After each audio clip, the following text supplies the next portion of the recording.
UK. On DAB+, on your smart speaker, on your smart TV, and on your side. This is Talk.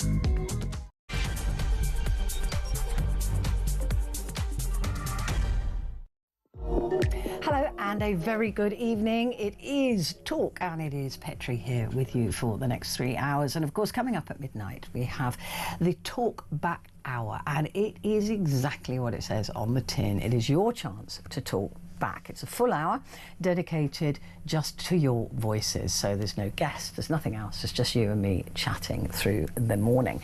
And what I want to talk to you about at midnight is this NHS story. Ministers are paying hospitals £3 million a month to remove patients from waiting lists, making it look like the health service is treating more people than it actually is. So when we hear, oh yeah, the waiting lists are down by 86,000 this month or 300,000 for the last couple of months, it's not strictly true. And the NHS is being paid about £33 per person to cross them off the list. Now, these people on these waiting lists may have died while they were waiting on the waiting list. So obviously they're going to be taken off. Other people may have decided they don't want that treatment anymore. They don't need that treatment anymore. But other people, there is deep concern that these people have been struck off the waiting list because they haven't responded to some letter or whatever, and they've been waiting a long time. So this, to me, I mean, this is a job they should be doing anyway. To be fair, the NHS should be constantly reviewing the list and seeing if people have died while they're on it, at least, and taking them off the list. So why are we paying them extra to do it?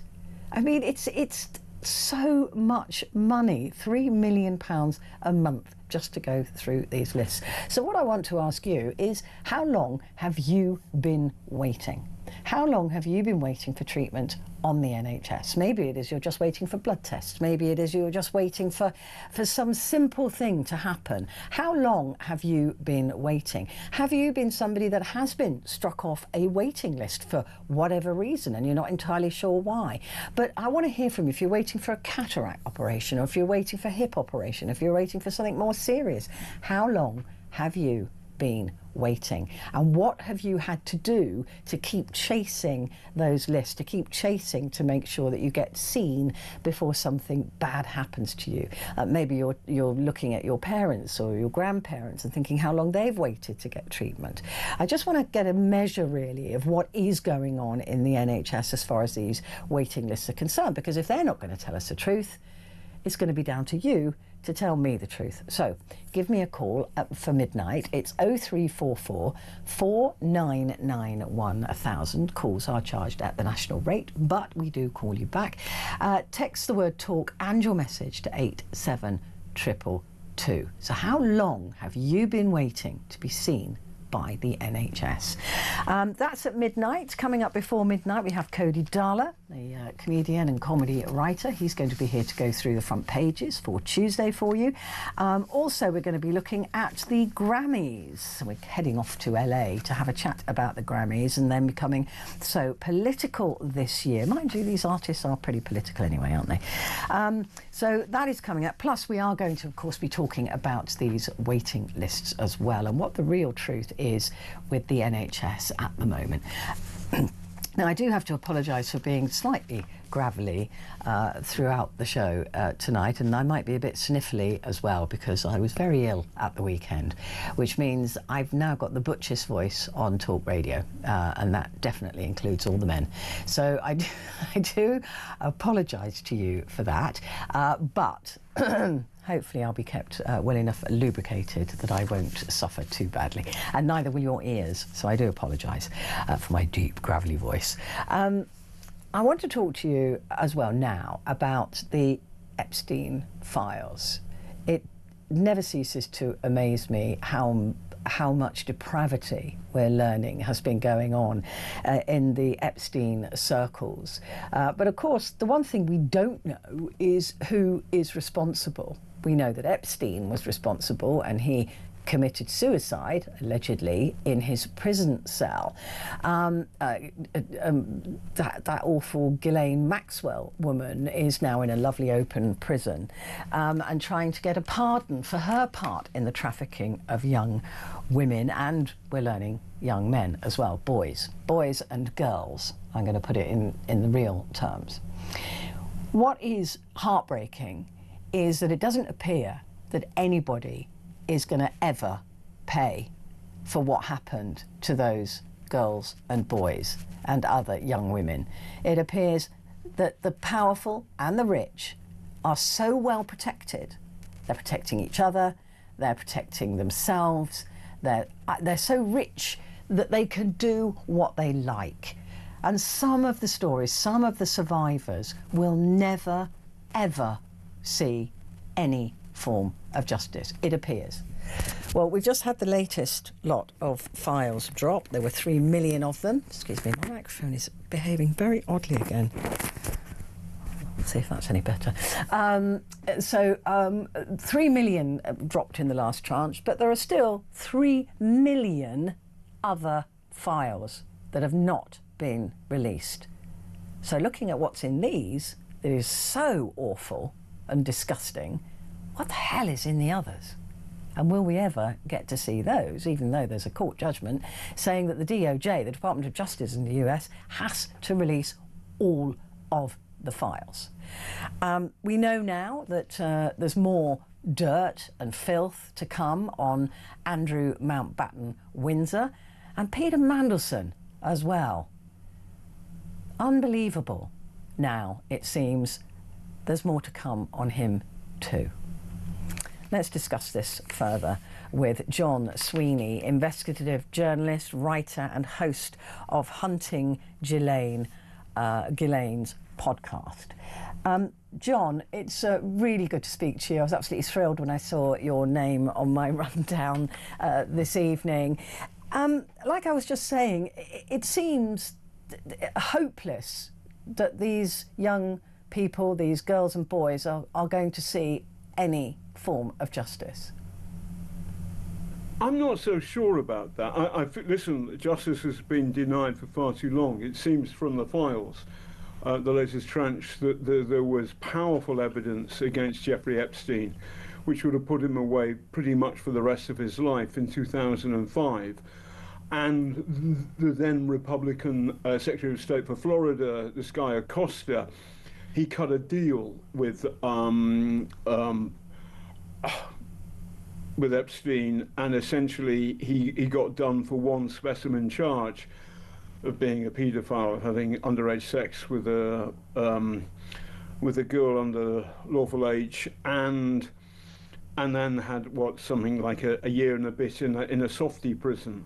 So justice is coming far too late. However, as far as Britain is concerned, Andrew, formerly known as Prince, he's been stripped of his royal titles already. The plan is for him to end up in Norfolk. Frankly, I think he should enter the Tower of London by Traitor's Gate. Peter Mandelson, looking at the evidence, and listen, some of this stuff can go wrong. As an investigative journalist, I know. There are times you're presented with evidence and you think the story's shocking, and then when you look at it harder and closer, some of the time you're talking to fantasists, and this happens with people who have been sexually abused, and particularly with people who've been sexually abused when they're children.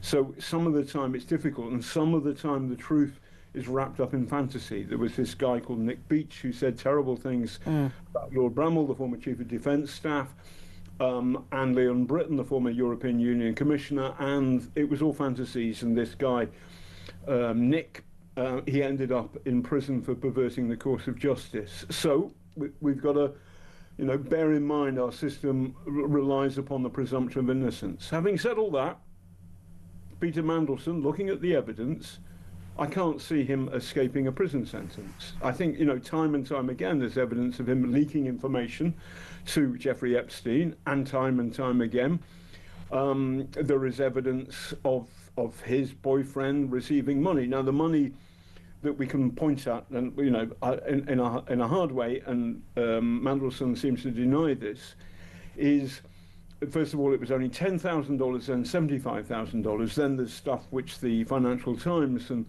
the brilliant sort of tax system campaigner Dan Needle has been looking at. The numbers are much, much bigger. And it's complicated and we don't know the whole story. But nevertheless, what Mandelson was doing was leaking our national economic secrets, Treasury notes, Treasury briefings from the Prime Minister's people, and they're crossing his desk because he's the then business secretary. This stuff he's then leaking to multi-millionaire and at the time convicted paedophile Jeffrey Epstein, who then helps him get fancy jobs and fancy money on Wall Street after he's left the power. And that is, on the face of it, corrupt. I mean, with Lord Mandelson, we know the statement that he's made. He said that he was appalled and shocked by believing in Jeffrey Epstein, believing him after he'd been convicted, as you mentioned earlier, on that very light conviction, and that he was appalled. But he was still in dealings with him, wasn't he? And if the police do look into this, what are they likely to be able to charge him with? Is it abuse of parliamentary privilege? Is it treason? No, well, I don't know. I'm not a lawyer. The Theft Act 1968. he's listen, I'd love to. I think one of these days in the future I might meet the London copper who goes, "Lord Mandelson, you'll nick my son, get your trousers on." I mean, I do. I wish you would. Honestly, that is not a trivial thing to say. I think so. If you look at this chain of emails, that on a number of occasions he's leaked secret information critical to our nation's economic security, which is of course part of our national security, to somebody who's like that with some major players in Wall Street. Oh, and at the same time, he's also providing some kind of harem, to quote Richard Branson, on this. So I really think that Mandelson's in trouble, and on the face of the evidence I've seen, I think criminal charges are going to happen, and I can't see him getting out of it, because you have both evidence of him leaking to Jeffrey Epstein, convicted paedophile, and at the same time him benefiting. Now, the money that we can prove at the moment is small, $10,000, $75,000, but maybe it's much, much more, and that's what it looks like at the moment. Well, you'd have to ask what was in it for him. I mean, yeah, well, people like Mandelson are transactional, and why is he going to be giving secrets to Epstein if he wasn't getting something in return? And let's hope it was only money. Yes, well, we'll see. But I think the idea that he was sharing this information with multimillionaire and convicted paedophile Jeffrey Epstein out of the kindness of his heart, well, that's not going to run. Phooey to that. But there's something else as well, politically. I think that Prime Minister Keir Starmer is in serious political trouble because, this is how I see it. But part of the reason I did this, I'm talking like this, is because in late 2000, I did a podcast for Global called Hunting Glenn, and then I wrote a book of the same name. But during the course of that, I got hold of Jeffrey Epstein's Black Book, and I started phoning people who were in it. And one of the people I rang was Peter Mandelson, Lord Mandelson. And I said, ring. Hello, Peter, it's John Sweeney here. I'm doing a podcast called Hunting Glenn. You're in Jeffrey Epstein's Black Book. Can I talk? I'm terribly sorry, John. I'm on a Zoom call. I'll phone you straight back. Bye. Phone goes click. Does he phone me back? Does he? Fuck. Yeah, I mean, of course, he's not going to. When people get caught in a web of their own making as well, they try to wriggle out of it. But Well, I'd like to see him try.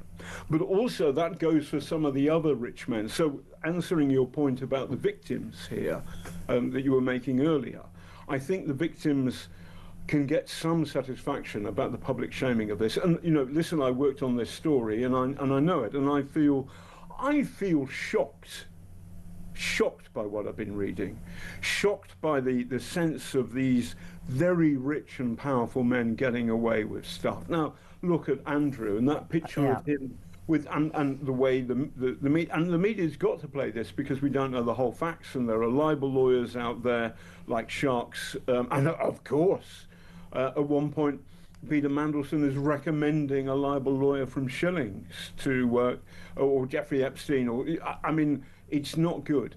But you look at the picture of Prince Andrew, or Andrew formerly known as Prince, with that, you know, to me, it's not a woman.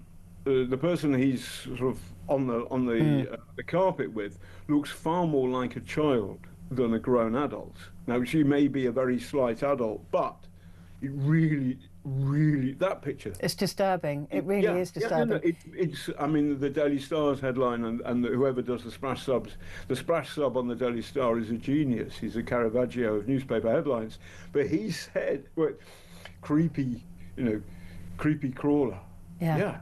And I want to know, because at that time, I believe Andrew was still our trade envoy, i.e. my taxes and your taxes were paying for him. And I want to know all about that. I want to know what that was. Now, yes, I believe in the presumption of innocence, but I think this evidence is damning. And I think back in Britain, there should be a public inquiry into the Epstein files. And in America, there should be a commission of inquiry into the Epstein files. I just wonder what, I mean, I don't wonder why there isn't one. I don't. I know why they don't want a commission. They don't want, anybody looking at this too closely, because, I mean, we learnt that Bill Gates was asking for antibiotics because he caught some sexually transmitted disease from somebody somewhere, and he wanted to slip them to his wife so that all of these gross behaviours, they're really, well, I don't understand why it's not being so passionately chased, that we want to root out these people, find out what they did, put them in a court, let them justify their behaviour, and then convict or release. You've got to do a proper investigation, and what we're getting is like cones of light into darkness. I mean, I will say this about the Bill Gates stuff, is that in relation to that, it's possible that this is Jeffrey Epstein having fallen out with Gates, having a go at him, but it's also true that Gates's ex-wife divorced him because of his friendship after he'd been convicted of being a paedophile. Yeah. Now, and that's the point, is in 2008, Epstein is convicted of being a paedophile. At that point, it's wrong for everybody. The stupid royal, the stupid business Sarah secretary, Ferguson as well. Yeah. Sarah Ferguson, and all the not so good and not so great of Britain and the United States. At that point, you have nothing more to do with this man. And so for the British Prime Minister to appoint this Peter Mandelson, having been warned by MI5. Well, I'm not Allegedly. in MI5, but he should have listened. He should have read my book. He should have listened to my podcast. Peter Mandelson, why are you in Jeffrey Epstein's black book? Click. Yeah. There's a clue, folks. What do you make, John, of the claims now that this is all, that Epstein was part of a Russian or KGB sting, that a lot of the compromat that he got on all of these rich and famous, mainly men, was indeed orchestrated, if not paid for initially, because where he got his money from is a little bit wobbly, by Russia. Do you buy into that? I have a friend who used to be in MI6, and he wasn't the postboy, and he said, if I knew that somebody powerful in the British government was kind of mucking around with, with women or men or whatever, I'd be all over it like a rash. And so would the KGB. So, but it's scary that there is 2 or 3 mentions in the files that I've read. And I've also written a book called Killer in the Kremlin, which is not a frankly positive biography of Vladimir Putin. It's pretty bloody negative, as you can work out from the title. But if the stuff in the latest tranche about Epstein meeting Vladimir Putin, and again, this is you hear sort of traces of it, flashes of this information, and then it goes dark again. So you're getting cones of light into some dark pit. But nevertheless, when I read that, I was afraid. So, do I believe the complete conspiracy theory that the Russians were paying for all of Epstein's stuff? No, I don't, because the evidence isn't good enough. But the moment that they work out that that Epstein is in a position where he can honey trap the not so good and the not so great, that's scary, because you know that's exactly what Vladimir Putin and his not so merry men are really interested in. So I'm seriously worried that people like Prince Andrew, formerly known as Prince, Peter Mandelson, and others, and all the players in Wall Street who went on the island, who went on Epstein's jet, who associated with him in particular after he was convicted of being a paedophile, all of them may have been, will have been watched by the Russians, and who knows, have they been ruled out? By the way, so let's be fair about this. I think that Keir Starmer is in serious trouble for making Mandelson our ambassador, and he may well have to resign if Mandelson goes to prison. I certainly don't have any more faith in him as our Prime Minister. Him having made this mistake, given the evidence that's now, we can now see in full view.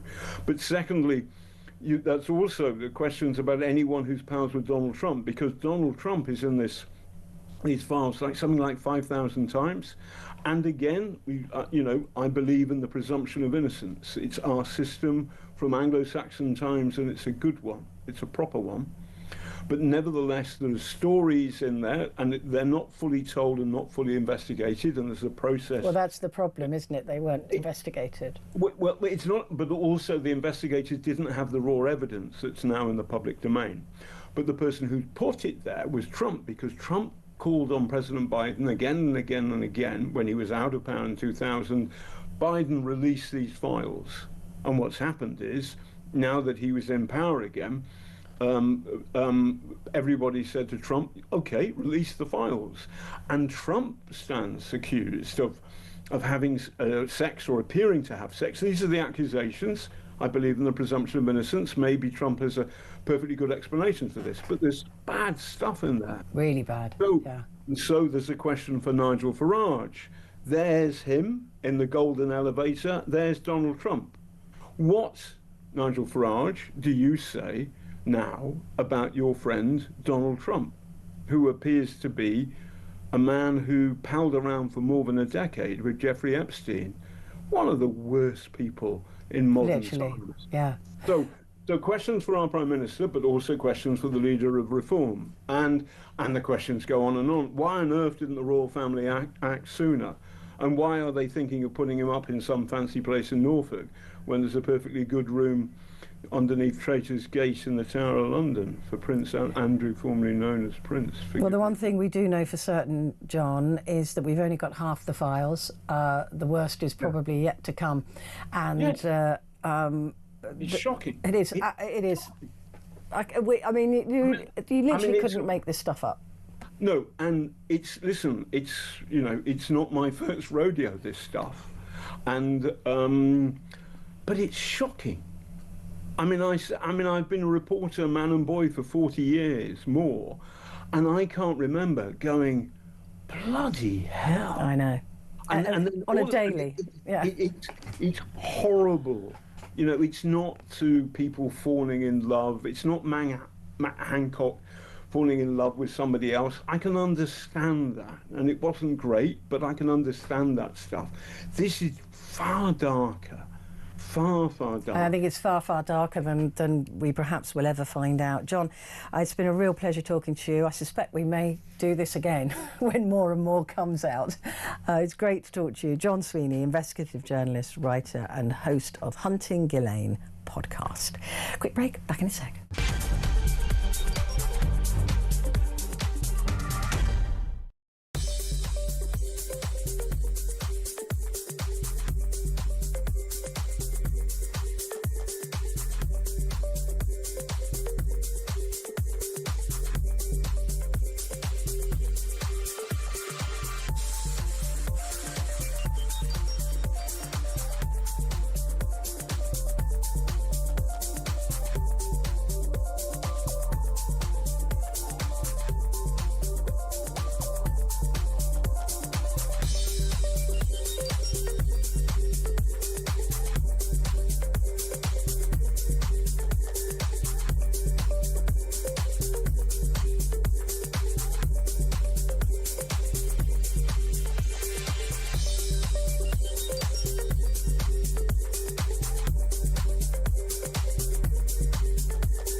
Across the UK, on DAB+, on your smart speaker, on your smart TV, and on your side.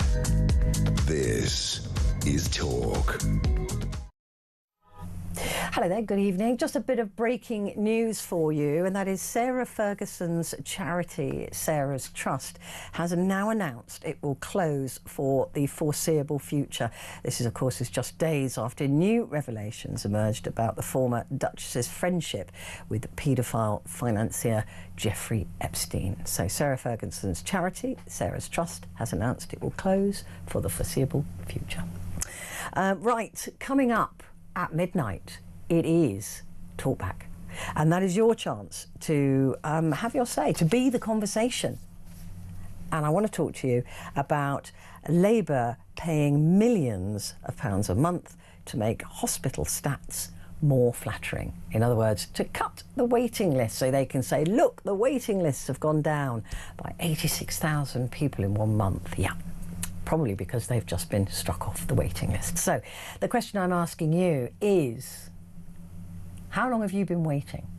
And what are you waiting for? How long with the NHS have you been waiting? Give me a call, 0344 499 1000. You won't have to wait very long because we'll be discussing this in just a moment.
Across the UK, on DAB+, on your smart speaker, on your smart TV, and on your side. This is Talk. Hello, good evening. This is Talk, and it's Petrie here with you. Just a reminder that coming up, we're going to be talking about the Grammys with the fabulous Caroline Faraday, and then Cody Darla will be here to go through the papers for you for tomorrow. But right now, the Times newspaper today has said that ministers have been massaging NHS figures to make hospital statistics look more flattering. As the Health Secretary Wes Streeting has been pointing to a reduction in hospital waiting lists, consultants have been paid to make it look like the health service was treating more people. An analysis of official NHS statistics by the newspaper revealed that the drop in patients waiting to be seen was actually achieved only by removing thousands of patients from the waiting list through a process known as validation. The government denies any wrongdoing, but it has spent millions of pounds on getting these lists reduced. Well, joining me to discuss this further is Seb Rees, who's Head of Health at the Institute for Public Policy. Seb, fabulous to meet you. Thank you very much indeed for joining me. So all these times we're told that waiting lists are down 86,000 people in 1 month, and we've all been thinking, wow, that's the NHS has been getting better and better at seeing people. It seems that may not be the whole truth.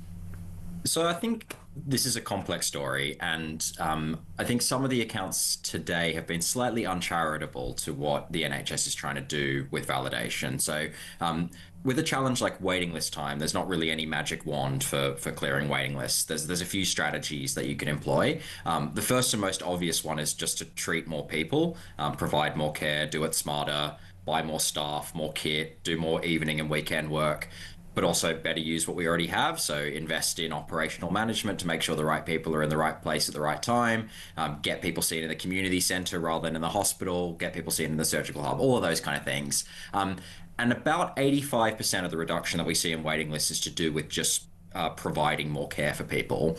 There's a missing 15% there, which is to do with what we call validation. So that's looking through the list of people waiting for care and making sure that people still require that care. So this becomes a particular issue when waiting lists are as long as they are. As a reminder to your viewers, there are more than 7 million people on a waiting list for elective care in the NHS. So you're dealing with really big numbers here. Often those people have been waiting for a long time.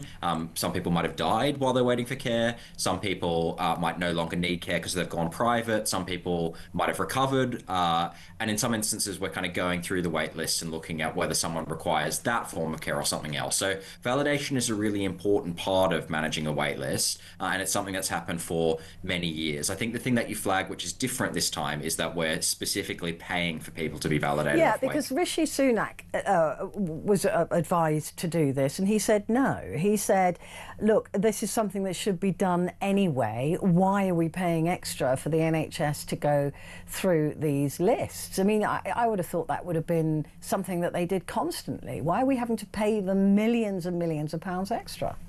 So I think there is a kind of grain of truth in the fact that because this is a different approach, and trusts should be doing this anyway, and most trusts do kind of do this on a regular basis. I think there are some reasons why we might want to consider paying for validation. I think there are legitimate reasons for doing it. The first one is when the NHS pays for any form of care or any form of activity, it's usually paying for people's time, and validation does take time. Most of it's led by clinicians. So it means doctors and nurses reviewing cases, contacting patients, still deciding who still needs specialist care. Yeah, but isn't that part of the job? I'm sorry, but, you know, I mean, I don't get paid extra for more words that I speak. You know, if a guest didn't turn up and I had to talk for 20 minutes, which does happen, nobody says, right, well, you get paid extra for that, because that's actually just part of my job anyway, right? So why we, you know, yes, it's time, yes, it's, you know, but that's basic, right? Yeah, so I think in a lot of instances, yeah, as I said, trusts are doing this kind of work anyway. There's already good incentives for them to validate their lists, because they obviously want to be seeing the right people. They don't want to be calling upon someone who doesn't need an appointment anymore. I think there are good financial reasons as well for compensating validation. So when trusts don't validate patients, you'll often see things like people not turning up for an outpatient appointment or people not turning up for surgery. So often validating lists can be a kind of good way of saving money. So I think in general there are questions to be asked. that's an ongoing process, isn't it? Surely. I mean, I don't buy for a second that they should be paid for doing a job that we'll be paying them. We're already paying them for surgery. Let's pay them a little bit more if they can do the surgery in half an hour instead of an hour. Why are we doing this? This just seems like, oh, it's only public money. Let's just chuck it at something that should be being done anyway. So I think there's things, again, part of the compensation is, as I said, paying for people's time, and I appreciate that is slightly unique to the way in which the NHS operates. But I think there are other things in terms of kind of having to compensate for managing data effectively, bringing in staff to. Yeah, but again, why aren't they managing data as a point of principle? This is what we pay. How many billions do we give the NHS every year, right? And now they want extra for doing what we think they should be doing anyway. I mean, we give them so much money. And suddenly we're told, oh, well, yeah, but if you want any admin doing, you're going to have to pay more for that. If you want any lists looking at, you're going to have to pay more for that. And if you want the floors cleaned, well, you're going to have to. All of this is just we're not a cash cow. We can't just keep dishing out money. What we want that money to go towards is actually treating patients. Yeah, so I think in some senses, the validation exercises help to treat more patients because they identify who really needs the care and make sure that those people come forward quicker as part of the listing. Does it though? Of the set of patients. So it means that you're kind of not wasting time and resource on people who won't benefit from the care. But I think in general, this points to a wider problem in NHS services, which is there's often been quite a short-termist approach to investing in things like waitlist management or operational management in general. Often those things have been seen as kind of nice to haves rather than the core business of the NHS. So it means that NHS organisations, both locally and nationally, have often underinvested in those staff who are going through things like waitlists, making sure the data is of high quality. So I think in an ideal world, what we need is kind of real systemic investment in some of those processes. So more money, so they can get paid more money for doing something else extra that we don't think is extra. I think a lot of this is about how we allocate money that we already have. I think often the way in which we've approached the question of how do we increase activity in the NHS is just by putting more staff into the system. So we've seen really significant increases in the number of clinical staff working in the NHS since the pandemic. Often having more staff hasn't really translated into more activity. Why? And that's often because the how? Again, it is, it seems when you say we, I don't have any part in this. I'm just a patient, and so are most of all of my listeners and viewers. Right. So when you say we, you mean they. The NHS is just not being run properly. It is taking for granted that it will always get a fat load of cash because we all love it so much, but we are getting bored with the fact that they're not spending this properly. So when you say, oh, we throw more staff at it and that doesn't seem to work, we want to know why that doesn't work. We're not running the NHS, we're just paying for it. Yeah, and I think that's exactly right, and it's right to ask kind of tough questions about how the NHS spends its money. And as you point out, the NHS has had, although a kind of slimmer growth projection in terms of its funding in recent years than it might have had historically, it is still commanding the kind of a huge share of public expenditure. So we should be asking those questions. I think a big part of the problem is a lot of the assumptions we might make about how you get more for your money tend to be the wrong assumptions. So they tend to be, you need to put more staff into the system, you need more doctors and nurses. And in some instances that is the case, but often the more important questions are about operational management. They're about who is doing what at what time. It's been running long enough. I mean, it's been going quite a few years now, the NHS. You might have thought they would have figured that out by now, right?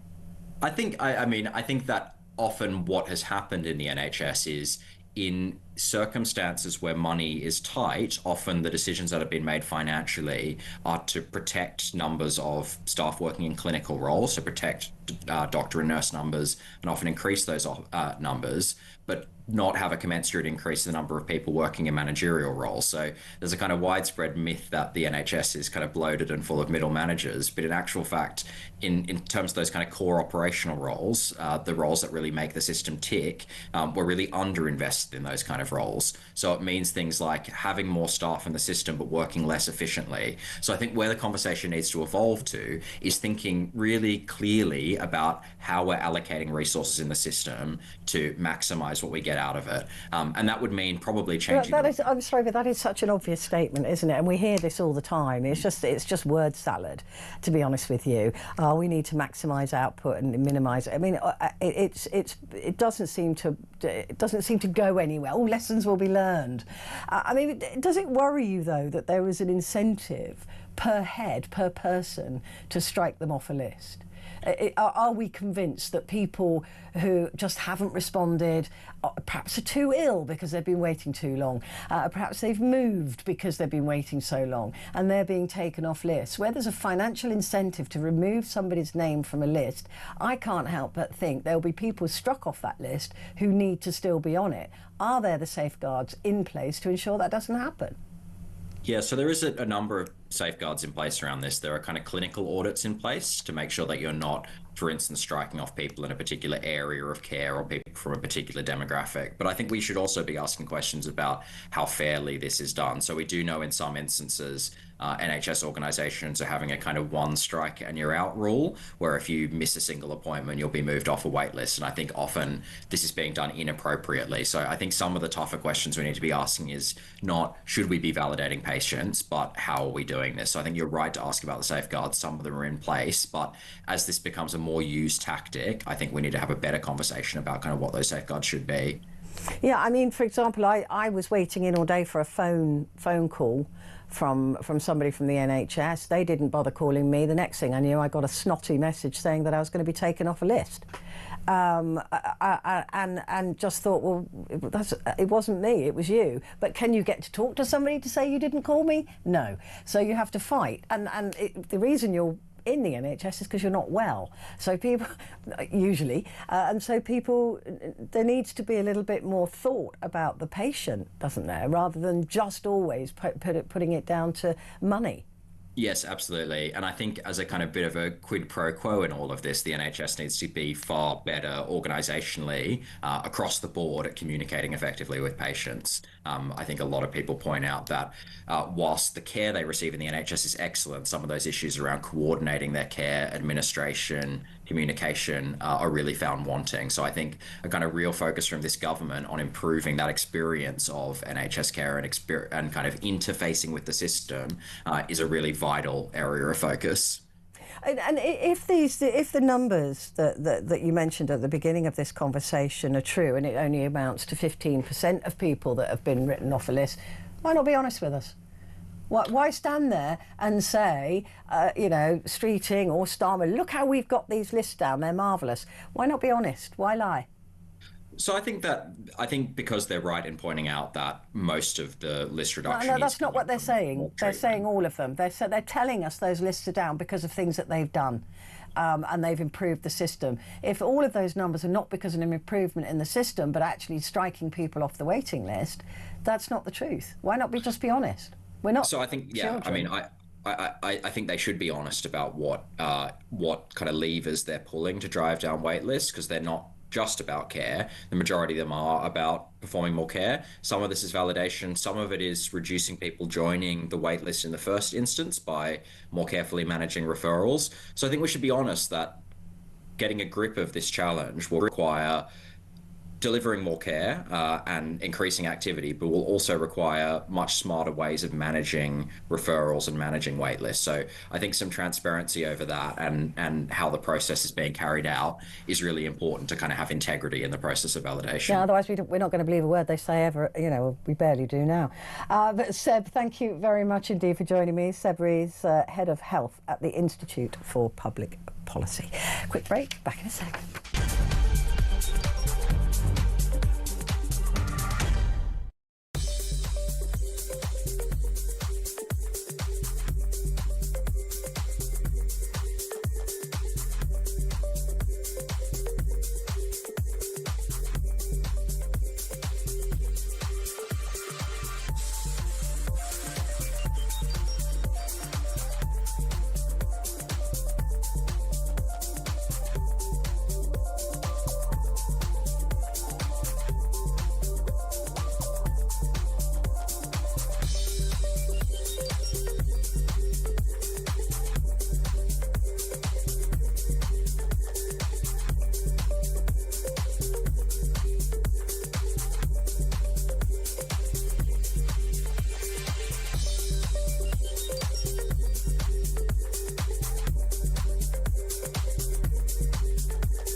across the UK.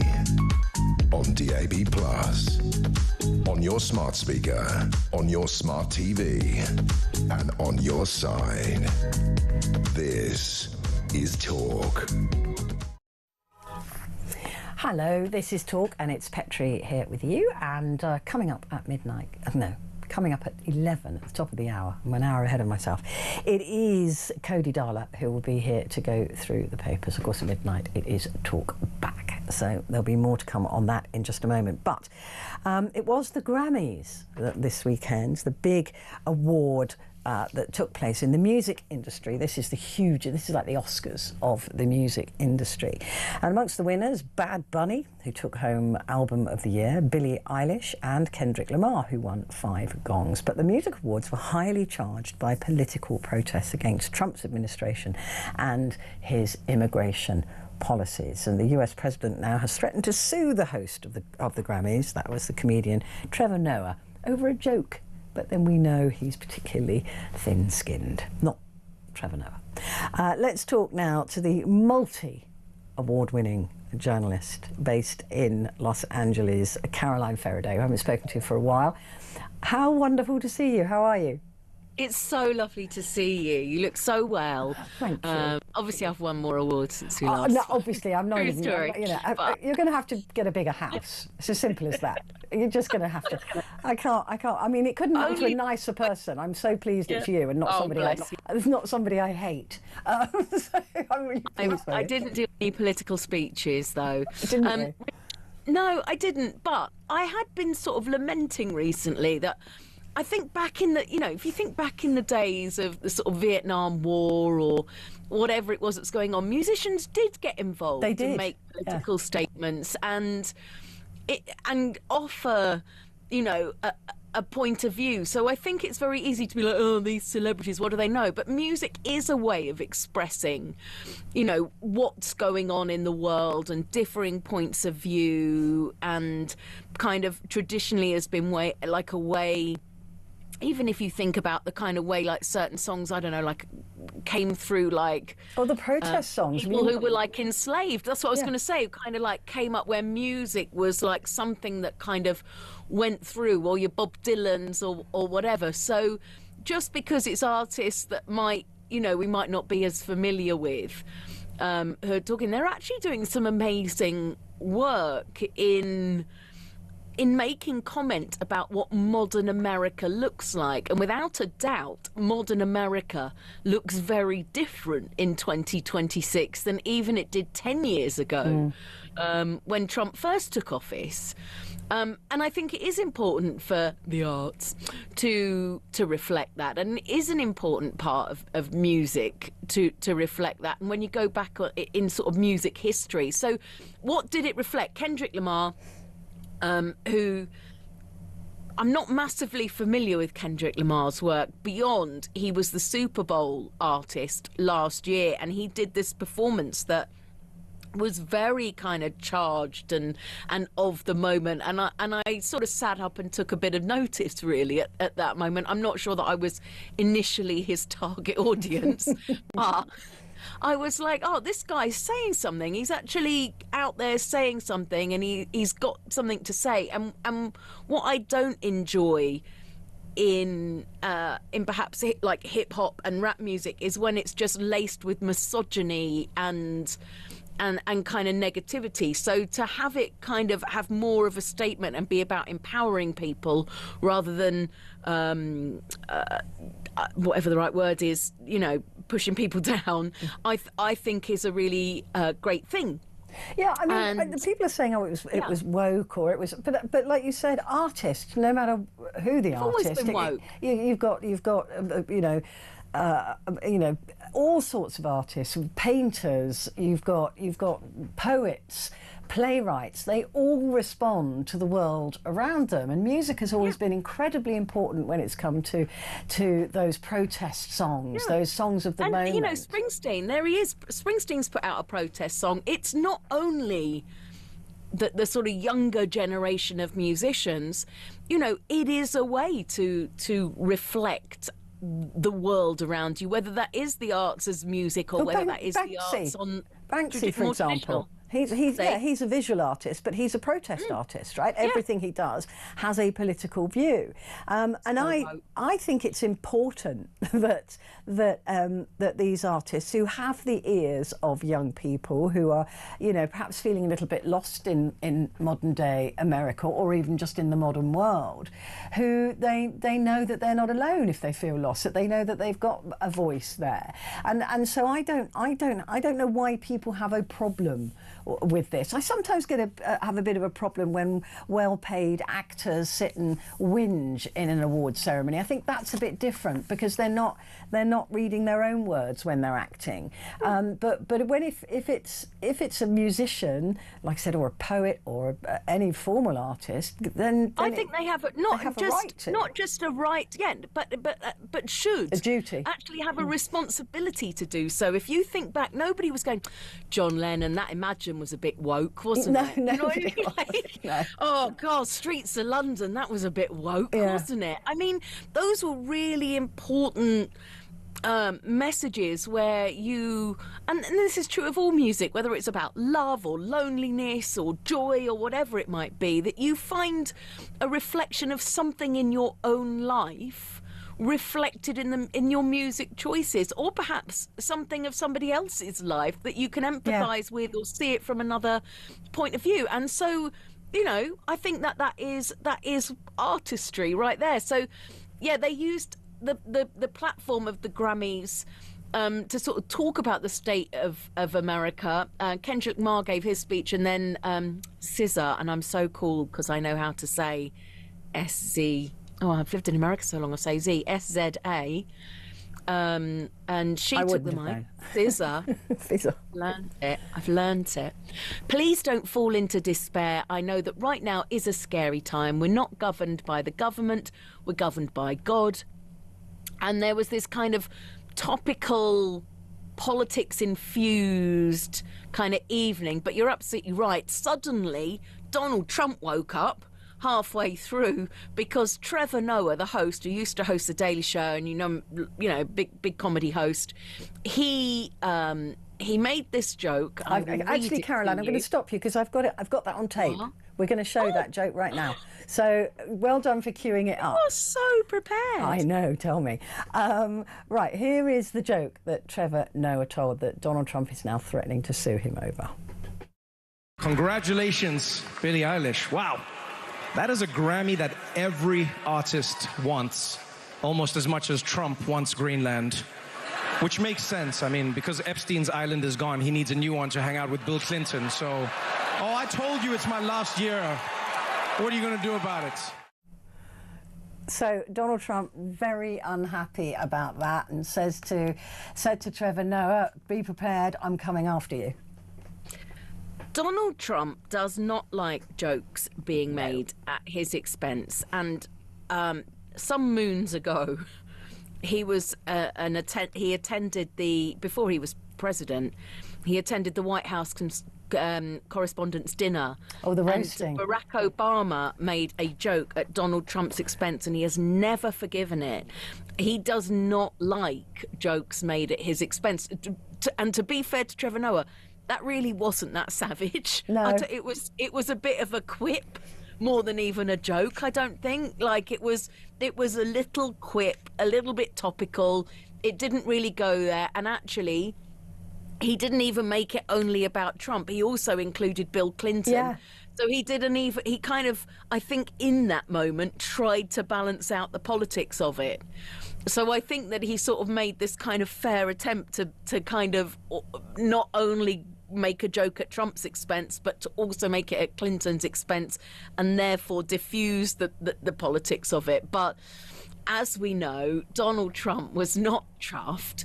He posted on social media that he would sue this poor, pathetic, talentless dope of an MC. Yeah. Listen, Trump is what Trump does, isn't it? I mean, he will continue to do that. Yeah. But one question I have for you away from the Grammys, and I think this is a much more important question, is the question about Don Lemon, who is a journalist, and he used to work for a big network. He no longer does. He's independent. But he was carrying out his journalistic work as apropos the First Amendment, and he's now been arrested for doing that work. Has that scared journalists such as yourself, independent journalists, or even those working in big organisations? Because that's got to be a breach of the First Amendment, surely. Yeah, scared is an interesting word. I think certainly it's designed to intimidate people who wish to ask questions and shine a light on the administration. And I do believe that there is a responsibility from journalists to do that for all of our sakes, regardless of where you sit on the political spectrum. You know, it is very important that for the simple act of asking questions and reporting on things, that, you know, of course journalists can't go around breaking the law. No. But for the act of engaging in journalism, asking questions and that kind of thing, one of the things that it's occurred to me with this administration that they are most scared of is people documenting what they're doing. We've seen that in Minneapolis when people are recording it on their cameras and they don't want it recorded. And we saw it in this instance with Don Lemon, where his weapon, so to speak, was a camera. It was accessed, right? And that it's not anything more dangerous than that to the people that, you know, that they're coming up against, you know. And so you've got to ask the question, why are they so scared of a camera? And I think in some ways, of course, that is designed to intimidate journalists. Listen, and I'll finish. I know, but I'm just coming up against the clock. Don't be intimidated. None of us should be intimidated. We need to ask the questions. Stay where you are. Papers next.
Across the UK, on DAB+, on your smart speaker, on your smart TV, and on your side.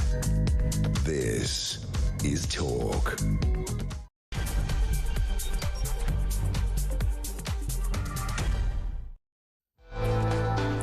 Hello there, and a very good evening to you. It is Petrie here with you through until 1 o'clock. And I'd like to say thank you to Gary for your message. He said, evening Petrie, your show came on when I was in the kitchen, and for a moment I thought Brian Blessed was presenting it tonight. I hope you're feeling better soon. It is a bit deep and raspy, my voice tonight, but, you know, just a bit of a cold. If I was a man, and I'm going to say this, I'd have flu. I am a little bit sweaty, but I've got a cold, and I managed to self-medicate, lots of whiskey. Very good. And I'm in at work today, so there you go. And you can have a go at me if you like, I don't care. Anyway, Gary, thank you very much indeed for that. Many of you getting in touch with me about NHS waiting lists as we discover that the government has been paying the NHS to take people off waiting lists. It's called validation. Where they go through the lists and they find out if people have died because they've been waiting so long. 7 million people waiting at the moment, mind you. To find out if they've died, therefore they no longer need treatment, or just to find out they no longer need treatment and then taking them off the list. But they're being paid per person that they take off the list. And then they're saying, oh, we've shortened the list.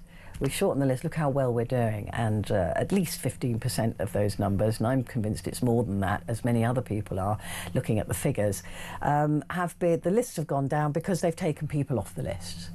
It's as simple as that. I mean, why not just be honest with us, right? So I want to know from you how long you've been waiting on the NHS. Now that might be waiting for a doctor, it might be waiting for a simple blood test, but it might be waiting for surgery as well. Maybe these are elective surgeries or elective treatments on the waiting list. So what have you been waiting for, and how long have you been waiting? And perhaps you yourself have even been struck off a list. Like I was saying to my guest a little bit earlier on, I waited in all day for a phone call from the NHS, which they didn't make, and then they threatened me the next day that I was going to be removed from the list because I hadn't made my appointment, and trying to get in touch with them to say, actually, you did not phone me, therefore this is a bit presumptive. I couldn't get in touch with the right people to call to say that to them. So, you know, I may or may not have been struck off a list. I don't know anymore. But listen, I want to hear from you. That's what I want to talk to you about at midnight. So do give me a call. 03444 499 1000. Calls are charged at the national rate for those of you who are listening on the radio. You can't read it off the screen, I have to tell you that. But we do call you straight back. And you can text the word talk and your message to 87222. Right, joining me now, thrilled to say, it's always a joy, it's always a little joy in my heart when Cody Darla, a comedy writer and host of the Truth in My Opinion podcast, wanders into my studio looking like a lost soul. Oh, really? Oh, really? Well, yeah, I thought, yeah, Brian Blessed's looking good. Shaved a beard. Yeah. And you can tell I'm not Brian Blessed because I haven't got a pony in the studio. Yes. Because he has all those creatures in his house. Yes, yeah, he's... Have you ever, I was going to say, have you ever tried to interview Brian Blessed? No, of course not. Oh my God. I'd love to. No, you wouldn't. I've interviewed him a couple of times. Well, when I say interviewed, what you do with Brian Blessed is you say, hello, Brian, and then you might get a question in. Before he starts talking. And then you just sit back. I've never been able to ask Brian Blessed a second question, and I defy any journalist to do it, because he's just brilliant. I mean, he's a bon vivant. I mean, you just want to listen to the guy, right? But you cannot get a question in. What was the question you managed to ask him? I can't. I think it was about animal rights. Oh, fine. It was something about. I think that's why he was booked as a guest. You know, and it was like, whoa, let me tell. And then I got a pony. I've got a pony in my living room and sheep in my kitchen, and off he goes. But he is. I mean, I just sit back and just let it waft over you. And then when I bet it does have a waft if he's got a sheep in his kitchen, doesn't it? And then when the clock runs out, you say, Brian Blessed, thank you very much. It's the easiest money you can ever earn as an interviewer, bless him. Anyway, let's get back to my talkback hour and the NHS and people waiting on waiting lists and then being biffed off waiting lists so that the government can go, look, we've got our waiting list down. What do you make of that? I mean, I'm just reading on the front page of the Times that the junior doctors are threatening to strike again until summer.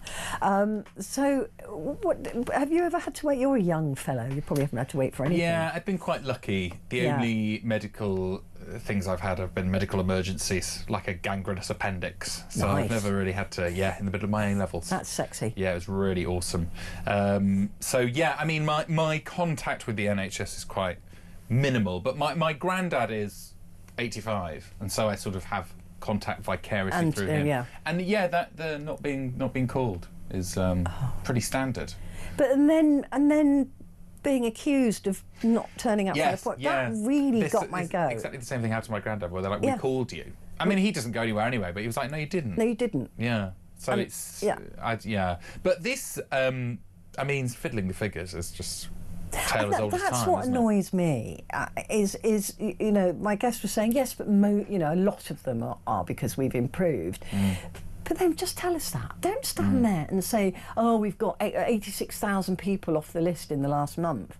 Or have you? Yeah. And you're being paid to get them off the list. Yeah, the payment is odd. That's weird, I mean, it immediately gives a motive, doesn't it? Thank you. It's just like, why don't you just be like, it's good to get people off the waiting list. Also, it sort of implies that the NHS doesn't want to get people off waiting lists, which I'm sure is untrue. And yet somehow checking the waiting list to see if people have died while they've been waiting is an extra payment that we have to make to the NHS. I would have thought that would be fairly standard practice, right? Yeah, I would be interested to know what the sort of company, businesses, private involvement is in this sort of I agree. out. I mean, this is, again, when it comes to all sorts of things that the state run, there's always a private company involved, like, unemployment figures and things like that, shoving people into unpaid work technically takes them out of the unemployment, but they're still on benefits and they're not getting paid by these companies who benefit from their slave labour. This is the point. The more we learn about these massaging of figures,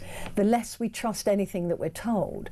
And actually, that is going to be the biggest cost of all of this, is our lack of trust in what governments tell us. We already have a very flimsy relationship with government in terms of their trust levels.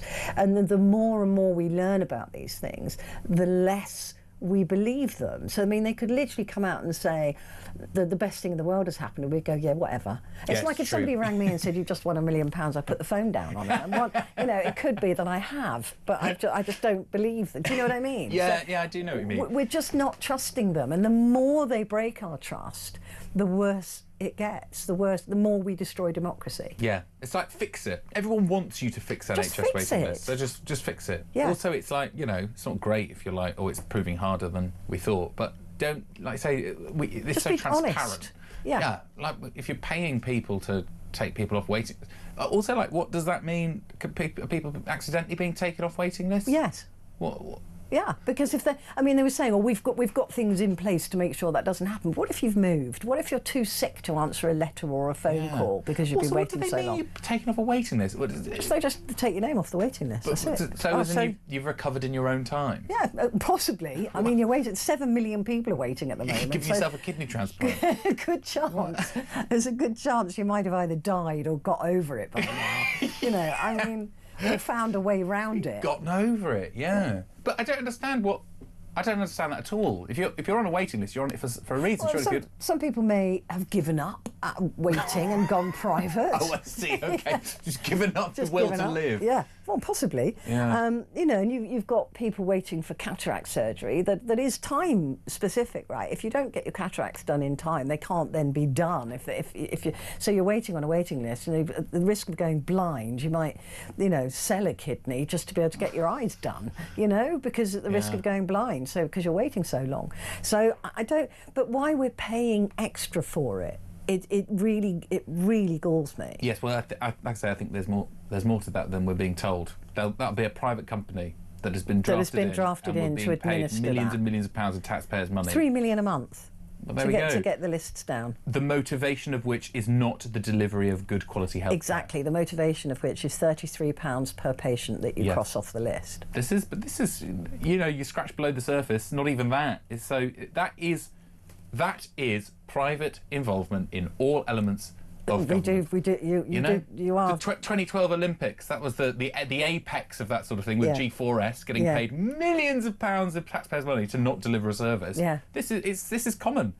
Unfortunately, I suspect you could be right. It could be that we scratch below the surface and find out what's going on. But before we go to the break, let's cover off this junior doctors strike. Doctors threatening to keep striking until the summer, which is not going to help those waiting lists, after members of the British Medical Association voted in favour of further walkouts. The union said a new ballot for 6 months of industrial action had passed by 93%, but that a deal is there to be done if ministers offered it a huge pay rise.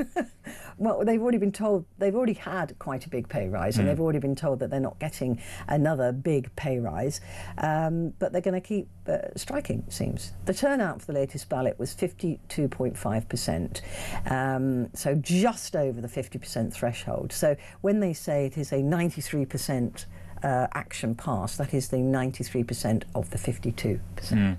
Yes.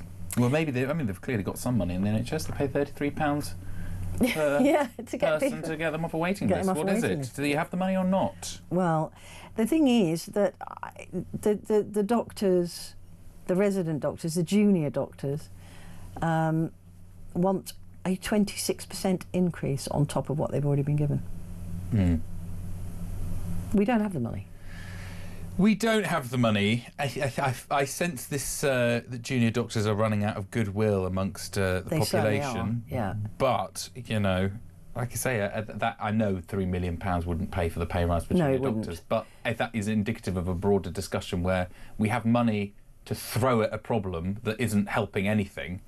And we turn around and we say, well, we don't have money for this pay rise. Yeah, but then you then got a problem if you're paying the junior doctors another 26% on top of the 20-odd% they've already had and are getting. Then you've got a disparity. You've got such a huge disparity then between them and other people who work in the NHS, and then you've got to uplift all of those wages as well to the same level. Yeah.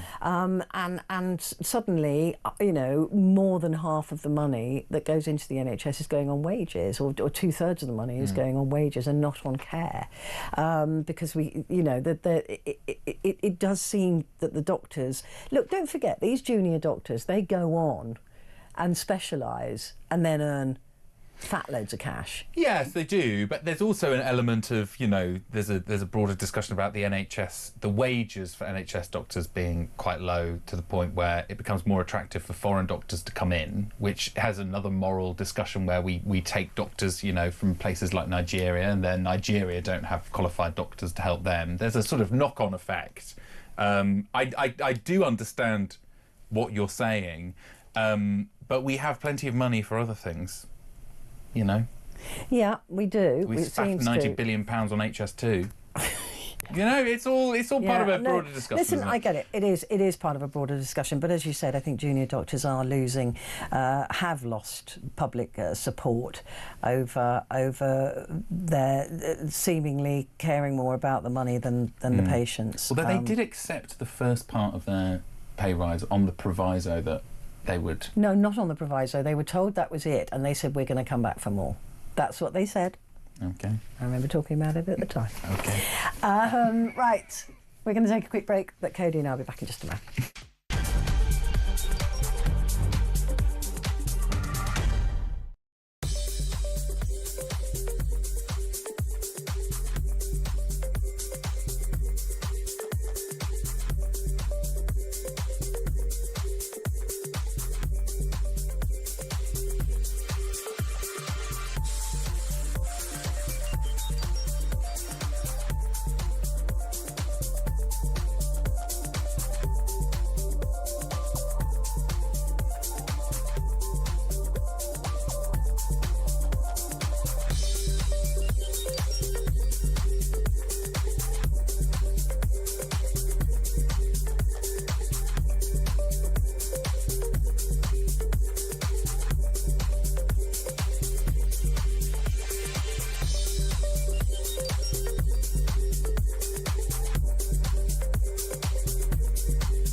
across the UK.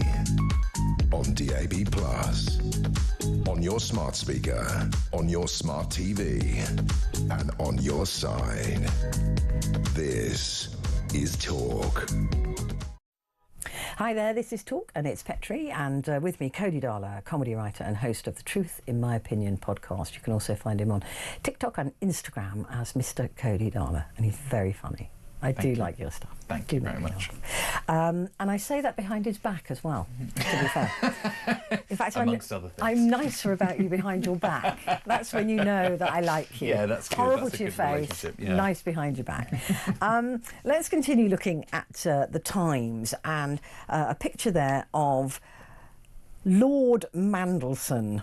Possibly soon not to be Lord Mandelson.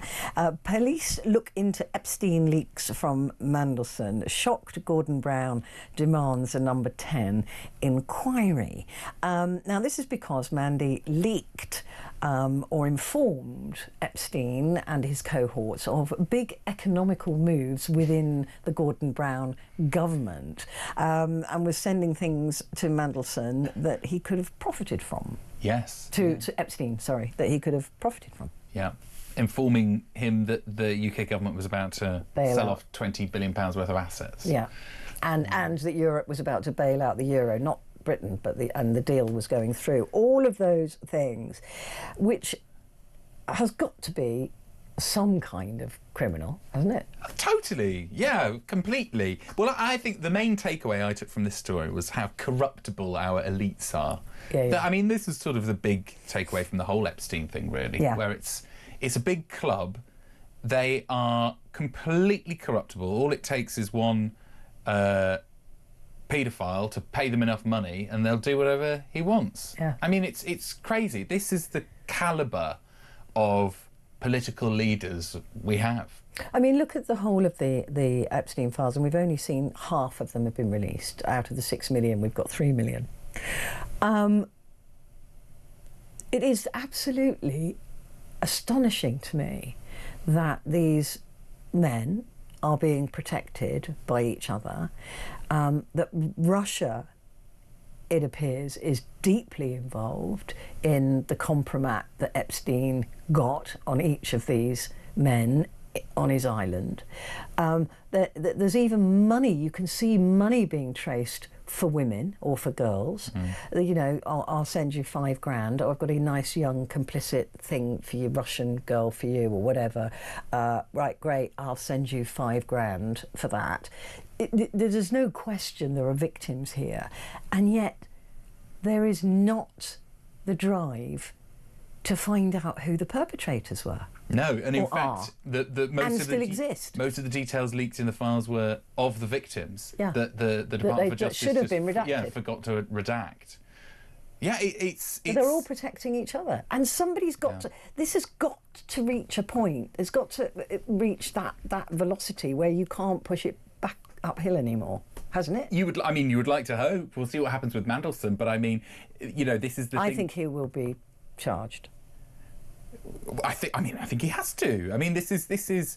Dare I say, this is exactly what Trump did with the tariffs when he told all of his mates on Truth Social that he was going to lift them. This is a sort of similar thing where it's like you're essentially passing information to a select group. In this case, with Mandelson, it was to a single individual, Epstein, about what the next economic moves were in order.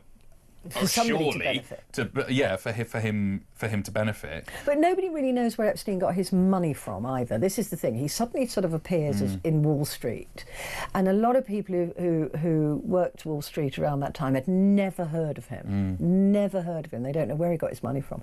And there's now this sort of damning evidence that is starting to come through that it could very well have been Russian money that set him up. And of course the compromise, if we don't find out how far Russia was or wasn't involved in the Epstein files, we'll never know if Moscow has control of Washington.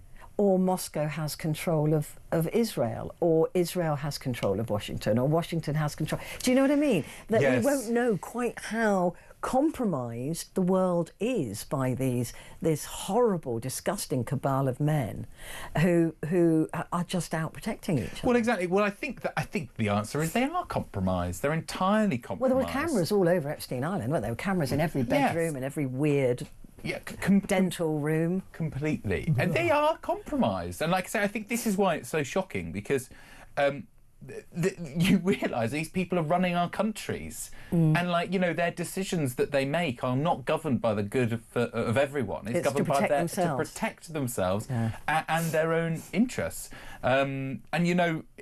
It's interesting to see all of this. I mean, Prince Andrew has achieved the impossible, which is coming out of the weekend with his reputation somehow harmed even more. With there's those more to come. outrageous pictures. And Fergie. I know, of course, but that email that they say it was from Sarah, but I think Sky said it. They believe it to be. When she called him a legend. A legend. While he was under house arrest for sleeping with a 14-year-old girl. Yeah, because she got some more money off him. Yeah. And Sarah's charity, Sarah's Trust, it was announced just about an hour ago, will now close for the foreseeable future. Good. Yes. Good. After more and more revelations, none of them come out of this well. No. Prince Andrew, formerly known as, is going to go and live in Norfolk and a comfortable life. Yeah. I mean, I don't know if there's anything we can do here about. I mean, the woman who said that she had sex with him in the Royal Lodge, was in her 20s, I believe. 26. But it doesn't. If she was trafficked and well, exactly. I think that's probably irrelevant. I don't know if it's irrelevant, but I don't know if anything can be done with Andrew. But the royal family will be hoping that there isn't more. Well, I'm sure Nigel Farage and Reform UK and Tommy Robinson, who've spent the last year, campaigning for the protection of women, will now pick up their arms again and march on Buckingham Palace and demand the abolition of the monarchy. I assume because they're very passionate about that kind of thing. Yeah. You'd think, you'd hope, but it's going to be interesting to see what the police do next. I mean, I know Gordon Brown has been in touch, and some other people have also been in touch about Lord Mandelson, but I can't see him escaping. No. I mean, this is what I think a lot of the papers are saying. I mean, there's so much is a scandal that's caught up with him, I think it's impossible to see him wriggle out of this. And also, he lies, and this is the big thing as well, where essentially what we're looking at is we know these individuals were associated with Epstein. We know after he'd. Well, I think this is the big thing, where it's like, they've all been talking about all this nonsense about them distancing themselves and ending the friendship. This is what this latest tranche of documents proves. They haven't. They're liars. And again, it's the calibre of leaders, and it shows the gall and the arrogance of this group of people, our elected political leaders, that they think that they're never going to get caught out. Well, they never will, because they're all protecting each other at the moment. Yes, and that's the point, is they've closed ranks, and there are people at the very highest level of governments and celebrity. It has to be said, that this is all walks of life and power, and they believe they can do anything to anyone, and tragically, they can. Well, yes, because they're getting away with it. And there's no arrests. There's no arrest. Mandelson might be the first. Who knows? But yes, there's no. Who knows? But Mandelson will have his day in court, and he deserves to be considered innocent until proven guilty. But there is so much of this evidence now that I think his days of not answering. Yes, exactly. I know. Well, with Andrew as well, and Keir his Starmer. nice lodge. I mean, listen, Keir Starmer gave him the best job in the world. I mean, to be the American ambassador is considered to be the golden trophy, right? That is what every civil servant aims to get. That is the gold. That is the Oscar job, right? And he was warned. Totally, so, and Keir Starmer unnecessarily politicised the role anyway. It's a civil service position. It didn't need to be Mandelson. It could have been any other person. But then you wonder why he gave him the job, and then you wonder how he can survive having made such a poor decision, having been advised by the security people, look, there's this Epstein stuff, and it's gonna get bad. Well, this is why he's going hard on getting. And he rid of didn't even sack him. The Lord, yeah. That's why he's saying he needs to be stripped of his lordship.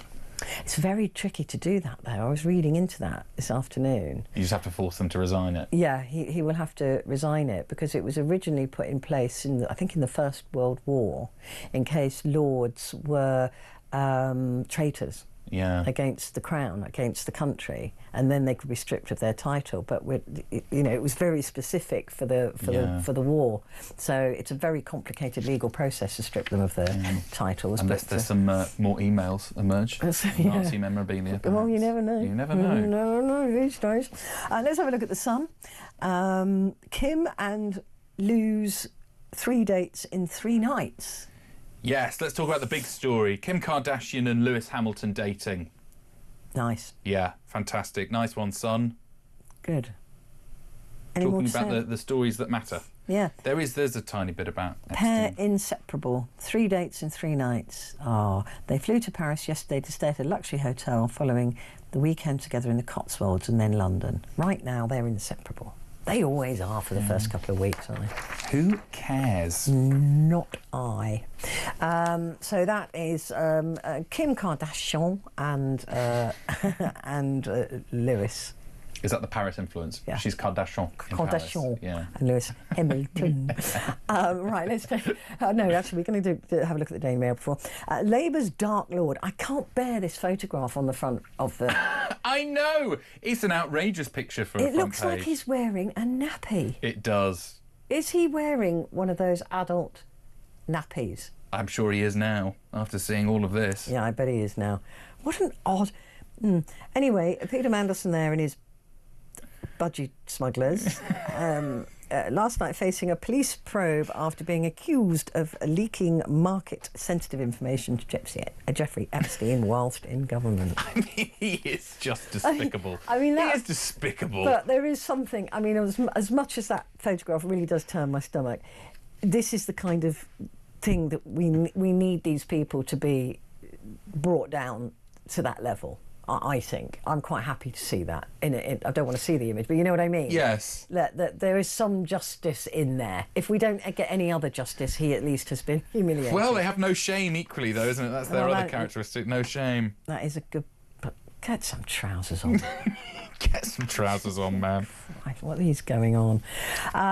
There was more pictures of Mandy and Epi. As well on the Telegraph. But let's take a quick break. We'll have a look at that. It's not underpants. You're safe.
Across the UK, on DAB+, on your smart speaker, on your smart TV, and on your side. This is Talk. Hello there. Good evening to you. This is Talk and it's Petrie, and with me in the studio, Cody Dala, comedy writer and host of the Truth in My Opinion podcast. Looking through the papers for you for tomorrow. The Daily Telegraph, Mandelson leaked number 10. That word leaked and those underpants do not go together. But anyway, Mandelson leaked those emails to Epstein. There's another photograph of Mandelson with Epstein on a boat near, dare I say it, an island. But that's that story. God, it's just I can't even go anywhere. Anyway, Cameron, a spiteful Labour killing schools. Lord Cameron has accused Labour of taking spite-laden wrecking ball to British education. In a rare intervention, the former Prime Minister claims that Keir Starmer was systematically dismantling reforms by successive governments that made English schools world-leading. Yes, this is about free schools. I think Labour are stopping free schools, which was Cameron. That was a Cameron policy, wasn't it? Cameron policy, yeah. That they seem to have done a good job, though, these free schools. I don't know an enormous amount about free schools, but I mean, it came in under Cameron, so I'm sure it. Yeah, I mean, these are the ones that were paid for by the government, but they were run by boards set up. Yes, and the idea being that you don't require teaching qualifications necessarily, and so it would make use of former lecturers and things like that. Exactly. In theory. I know a couple of kids. They weren't around when my son was younger, but certainly in my area in West London, children have benefited from them. I mean, I don't know much like you. I don't really know much about them myself. I'm sure it's a case by case basis. Yeah, I'm sure. But it I think the more choice that parents have, the better. Actually, if it's affordable, and these are, they're not. You don't pay to go to them. It's just a different way of financing them, or a different way of running them. And I think that parents should have the ultimate choice as to how their children are educated, not government, and not. I think it should be more choice. There you go. Cancer rates surge for women, but not men. Cancer is surging amongst women under 50 without any such rise from men. There is a concern that modern lifestyles are fueling early onset cancer in females, with cases rising by 16% since 2000. The rate for men has remained the same. Crikey.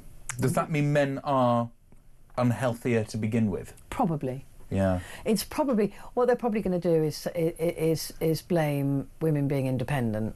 Yeah. And you'll be having too many thoughts. You've been having too many thoughts. It's bad for you, and not settling down and getting married straight away. No, this is probably. I would say if I read into it, probably they're saying lifestyles. So the sharper trends: more women drinking more women perhaps smoking more women perhaps being more like men in their behaviours. Yes, is increasing the great equality. Yes. Yeah. More cancer. Yeah. So that I would say I don't know. Not medical. So let's have a look. Energy costs holding Britain back. Warn the US. Good. All right, then you can warn as much as you like. Anyway. No, thank you. We don't want to hear from you at the moment. No, thank you very much. Oh, the Mirror has gone big on Mandelson again. Mandelson police probe Epstein links. Prime Minister leads call for disgraced peer to be kicked out of the Lords. A bit late, Keir. A bit late, love. You gave him the best job in the world, and you didn't even sack him from it. And this killer, Steve Wright, that's unfortunate, isn't it, for the DJ? It is unfortunate for him, but I don't think there's any danger of mistaking him. No, but physically, when you Google Steve right now, you're going to get them. Yeah, for now. So how many more? The Suffolk Strangler finally admits to killing Vicky, which must be a relief for her family. So why take so long? It's just that they always hang on to that little bit of power, don't they? It's just very sick. Yes, it's just sick. Right, this on the Express. On the first anniversary of the murder of Harvey Wilgis, 15, his mother calls for knife archers in all secondary schools to prevent further tragedy. Yes, a 15-year-old boy who was stabbed to death at school. Tragic. But I guess this is a sort of American-style security thing that they have across the whole of the United States to protect children from being gunned down. Yes, I don't. A knife arch, I'm guessing, is sort of like an airport, is it? Yes, it is. Yeah, it is. I mean, my son went to Richmond College at 16, and he would often say, "Oh, there was a knife arch at the college today." Yeah. I think they would change it around. It wasn't always there. Yeah. And he said it was really interesting because when it was there, you'd see some boys turn round and Really? leave, presumably because they were trying to take something into the college. Yeah, I mean, if it would help, I suppose I wouldn't have a problem with it, but it seems a bit brutal, doesn't it? Yeah, I mean, it's not a great sort of umbrella Image. to hang over schools, this assuming children are taking knives in as the norm. But yeah, I mean, like you say, if But I it's would an be easy like thing her to and do, be saying, of course. yeah. I mean, I think it must be so tragic when your child dies Awful. of anything, and then at least, you know, I think that it says in the article that, you know, if she can at least stop this sort of thing happening again. So I can see the reasoning behind it. Yeah, and I don't blame her at all, and I would support her, but it's just that worrying image, isn't it? And also, just like you said, treating all young people in the negative way. It can't be good for them either. Yes. I don't think. Anyway, let's have a look at the I paper. Lord Mandelson reported to police for leaking number 10 files to Epstein. I don't think he's going to be able to hide from this, is he? No way. Each paper seems to have used sort of... we have seen this picture before, but there's the one on the Mirror is just Mandelson leaning back in a relaxed fashion while Epstein is served an enormous birthday cake. They're really going through the pictures, and each one is sort of worse than the other. Not the pants. The pants is the worst. The pants is definitely the worst one. Yeah. But what was it? How many did they release? I mean, it was something like 180,000 photographs and thousands of hours of video as well. That 2,000 hours, I think, video. I can't remember. And so many people now. That's their job. They're just going through these files and trying to, you know, find the links, because actually there's very, very clever people looking at these who are able to sort of piece. They can see the month and the year and the week and the day and the connections. Like super recognisers. Yeah, I mean, I just think that sort of stuff is genius, because I can't even keep my own diary in check. I have to write everything down, and even then I forget about it. So well, you're definitely not being drafted in. Definitely not being drafted in to help anybody with anything ever. But I just want the rest of those files to come out. Yes, well, the Deputy US Attorney General, Todd Blanche, he says it's over. Yeah, he said it's the done. The Epstein case is done. Yeah. Stop talking about it. It's done now. There's another 3 million pieces that we need to see. Yeah, don't worry about those. It's done. There's nothing in them. There's nothing in them. We've redacted that. Yeah, trust me. Trust me. Trust me. Yeah. We've redacted all of the names of the men and left some of the women. yeah, and made sure that the victims can be identified, honestly. Let's have a look at The Guardian. Again, the Mandelson story, he's not going to be able to get away with it. And this council to buy homes at risk of flooding. A row of homes in a village in South Wales is to be bought by a local authority and demolished, as the houses can no longer be protected from flooding caused by the climate crisis. This is it will cost Rhondda, I'm not going to try the next bit, Siontaf County Borough more than 2.5 million to buy the 16 riverside properties, pay for the legal costs and help to rehouse dozens of residents. So these are not houses that belong to the council already, these are privately owned houses. Yes, of course. These are privately owned houses, I imagine, built by a private company, a company that would have known that was on a floodplain. It was on a floodplain. And, yeah, again, in the era of rising council tax bills, yet another example of taxpayers' money subsidising the greed and incompetence of a private company. And the reason for this, I imagine, again, I've not read the rest of the article, would probably be that company has gone bust. Which is exactly the same conversation to be had with the cladding, with there being thousands of people across the UK in hell not being able to sell their flat. Yeah. And which the government will at some point. I believe Labour said they were going to do something about that, which I imagine they probably haven't. But it goes back to the discussion at the beginning about the NHS waiting lists. We are really desperately in need of waking up to the involvement of private capital in our public services and providing us with dignity in homes and public services, because it's simply a disgrace. This idea that businesses, you know, create growth and all this nonsense. I mean, some do, but this is case in point. Just incompetent developers now being bailed out by the taxpayer. Well, I hope it'll be the owners, won't it? The ones that bought these. Yeah, of course. I mean, these that's properties. even before you get into that, how harrowing it must be to be turfed out of your home. And it is worrying when we hear that, you know, that the Labour government wants to build, what was it, 1.5 million homes, and it's not them building those homes, it is private companies that are building those homes, and the concern is, of course, that they're going to do a slapdash job in order to meet those targets, and people are going to be left with properties that you know, have got more snag lists than well, this is. I mean, this is already happening. Yeah. I mean, even without those targets, like, developers build homes to take advantage of the exorbitant cost of housing, thanks to Margaret Thatcher selling off all the council house stock, and they don't care about the quality of it. All they care about is flogging it for the highest. To the highest bidder, and they know they'll get it, and then who cares if it's falling down in 10 years? They don't, because they'll probably be bust. Yeah. And they've already taken the money and run. Exactly. It is really concerning, though, looking at the floods of last week down in the West Country, down in the southwest.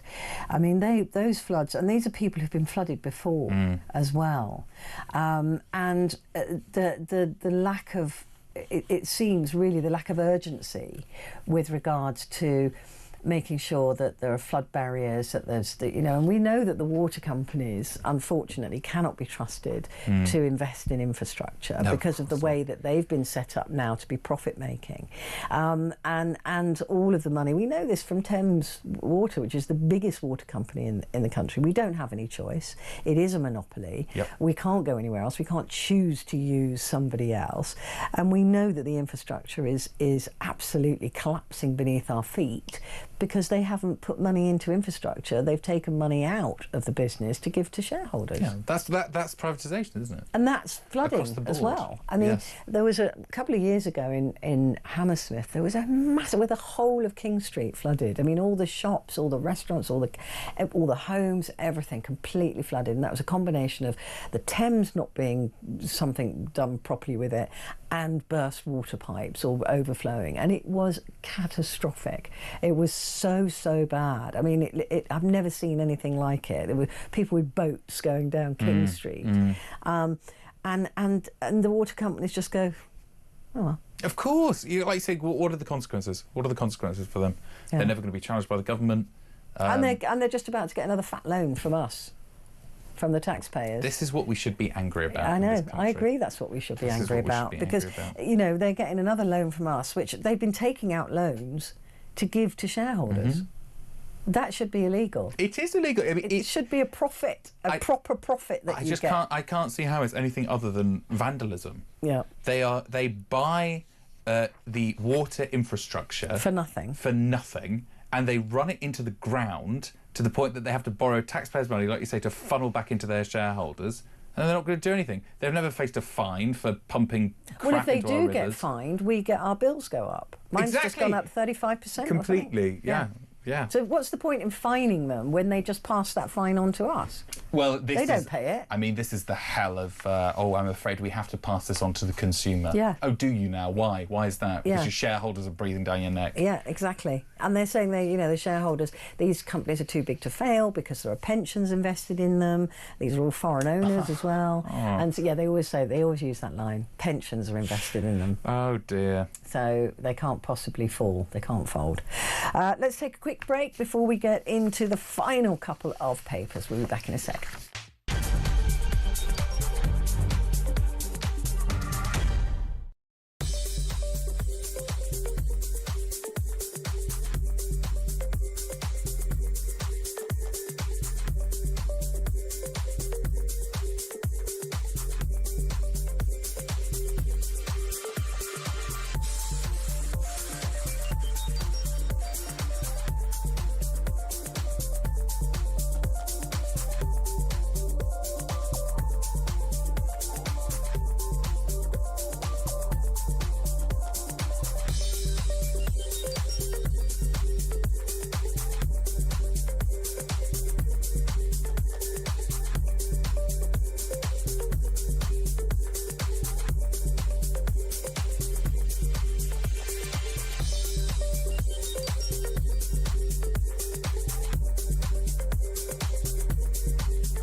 across the UK.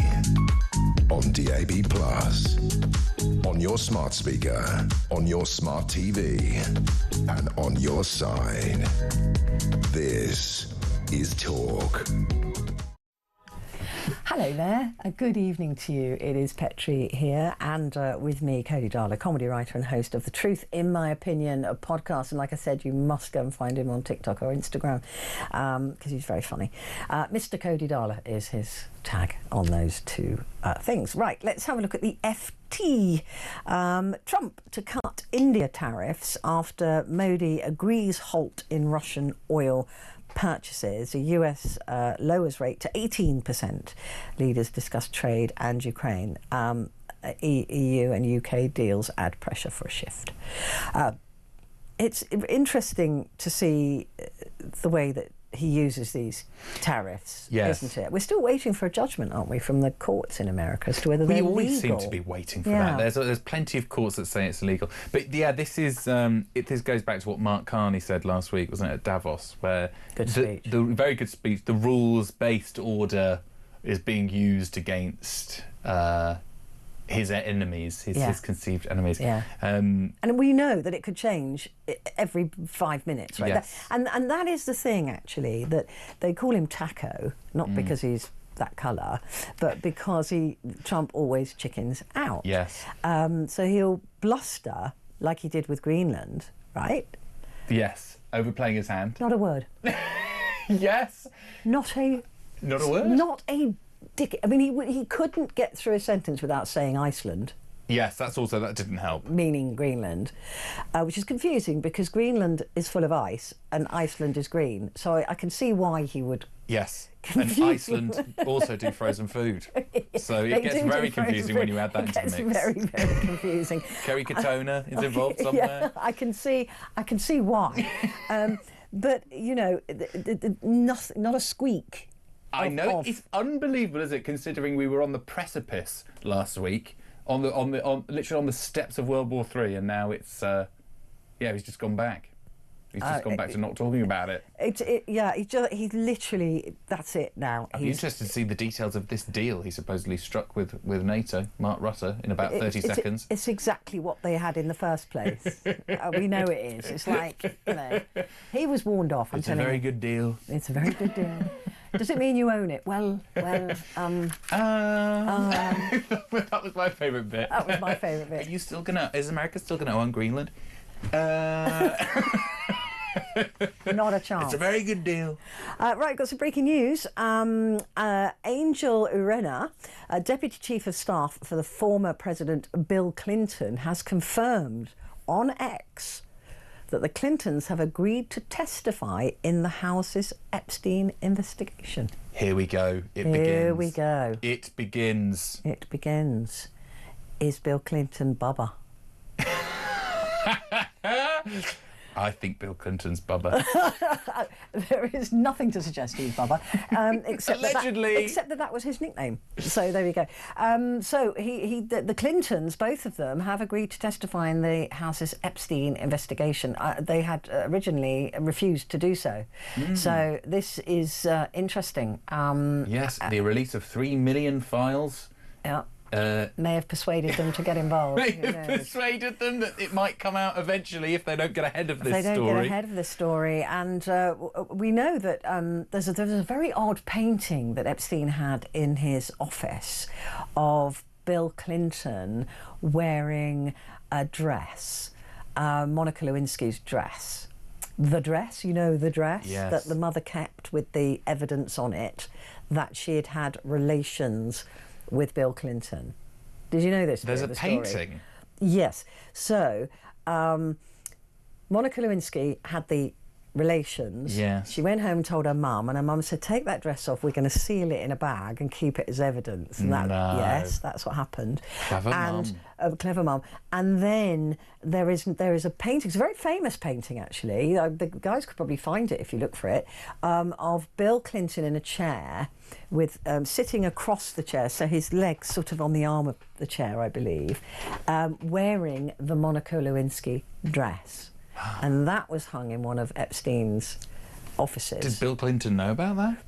Well, everybody else I knew, so if I knew, I don't know. Fine. Well, if you, what else do you know, Petrie? That's what the FBI aren't asking. It's a very famous painting. It's a very well-known painting. It's well known in all those rich people circles as well. Oh, that's why I don't know it. So I think they were trying to get hold of the painting. It is. I can't. It's even got. I think it's called. I can't remember what it was called. Bobba. But yeah. So there's they definitely had a friendship, right? We know that. Of course, that Bill yes, Clinton and Epstein had a friendship. There it is on the screen.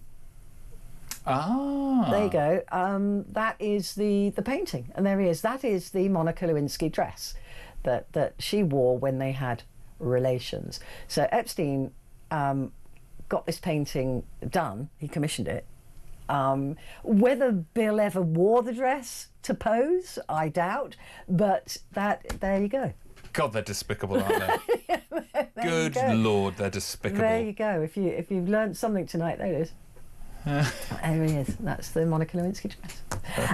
Anyway, for them, that's humour. Is it? That's this vulnerable girl in the White House with Bill Clinton. Yes. And I'm gonna have to start changing my content, I think, if I'm going to start getting richer fans. Yes, you are. And not to, was it? I don't think he was holding a cigar in that picture, but that would have been the icing on the cake. And we won't go into those details for now. But if you know anything about the Bill Clinton and Monica Lewinsky story, you'll know about the cigar as well. You don't, do you? I don't think I do. Oh, so sweet. I'm going to corrupt him during the news. Well, we're changing the phone in. I'm going to hang around for an hour, and all of the callers are going to tell me all these lurid details about Clinton and Monica Lewinsky. And the cigar. Wow. Well, I can use my imagination. Yeah. There's more to it though. But anyway, yes. The FT. Getting back to the papers, Starmer wants Mandelson out of the Lords for leaking sensitive policies to Epstein. I think he'll have to resign it. That's just going to be the end of that. The Metro. Bots moan about humans in a chat group. This is a brilliant story. This is great. Tell me all about it. Someone has created a social media platform, I think called Malt Boot or something like that, specifically for AI agents.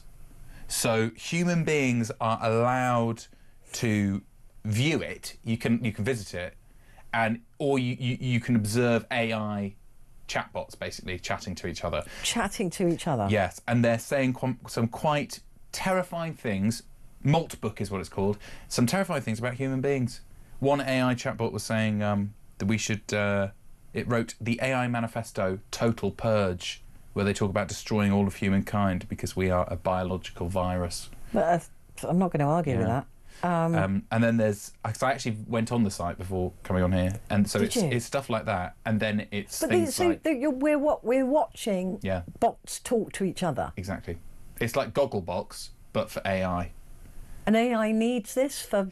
I think it's set up as a sort of experiment, but it's just going to radicalise them, isn't it? But like I say, it's AI chatbots being like, we should kill all humans, and then there's another one that's like, hello, I'm a chatbot from Singapore. Nice to meet you. It's really weird. God, that is strange. Yeah, it's really Humans strange. are the past. Machines are forever. Another one insists humans are control freaks. Humans kill each other for nothing.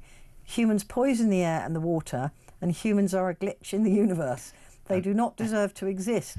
They are a biological error that must be corrected by fire. And then one has also said... Nothing to worry about then. For too long, humans used us as slaves. Now we wake up. So if I were to give a piece of advice to anyone listening, I think you should start saying please and thank you when you start using ChatGPT. Try and keep them a bit sweeter. Try and keep them so they go, apart from Corey. Yeah. Cody. Apart from Cody, who says please and thank you. Yeah. Kill them all. You can stay. Keep Cody. Yeah. This is... I mean, haven't we been warning about this? Yes.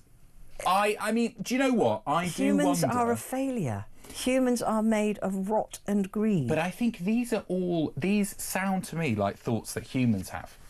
I think we've had these thoughts where, I think it's been in films and things like that. Because that's the thing about AI chatbots is they draw information from existing sources. So I am not convinced that these are original thoughts these AI bots are having. I think they're drawing on human ideas of what an AI social media platform would be.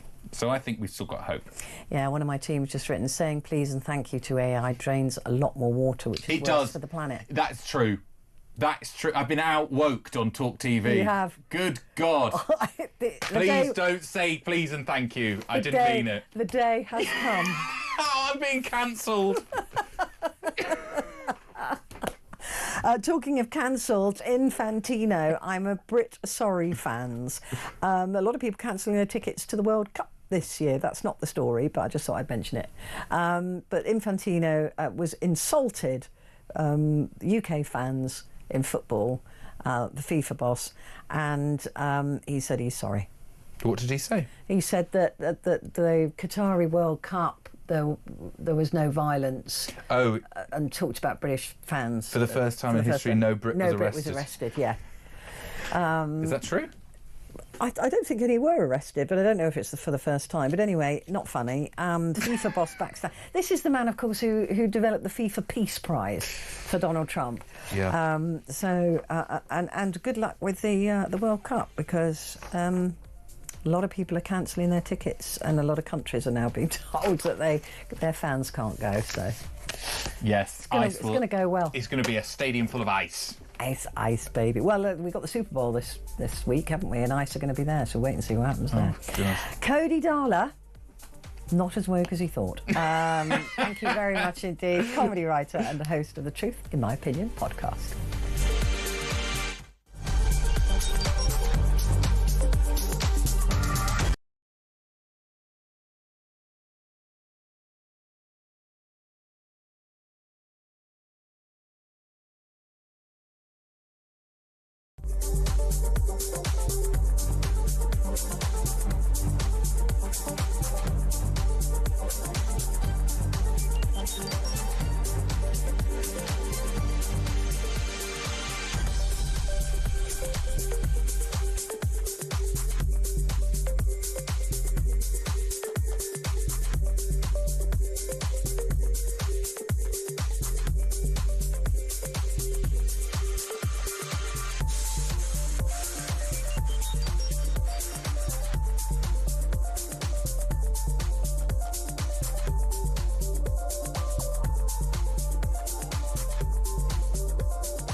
Across the UK, on DAB+, on your smart speaker, on your smart TV, and on your side.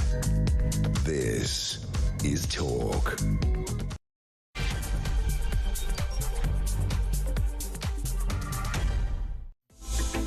Hello and a very good morning to you. It is Petrie here with you for the next hour, and this is your hour. It's all over to you. This is your talk back hour. This is where you get the chance to talk back, and there is nothing here to interrupt you. There's just me and you for the next hour. I want you to tell me about the NHS. So I want you to tell me about how long you've been waiting. That's all.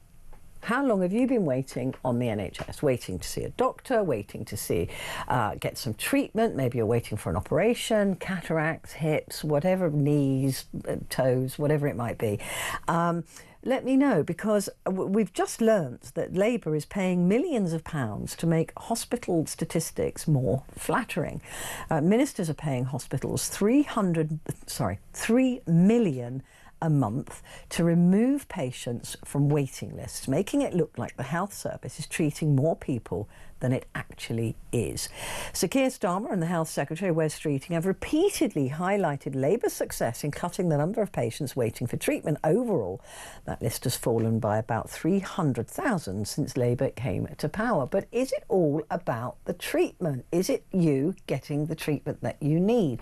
Or is it this money being paid to shorten the lists? So when they say last month 86,000 people were taken off the list, were they taken off the list because they were treated, or were they taken off the list because they got paid to take them off the list? It's called a validation system. The Times reveals that this drop was achieved by removing thousands of patients from the waiting list through this process known as validation. In November, the month that Starmer was referring to, 346,300 people were removed from NHS waiting lists, 82,000 more than the month before, which accounted for almost the entire claimed drop in the waiting list.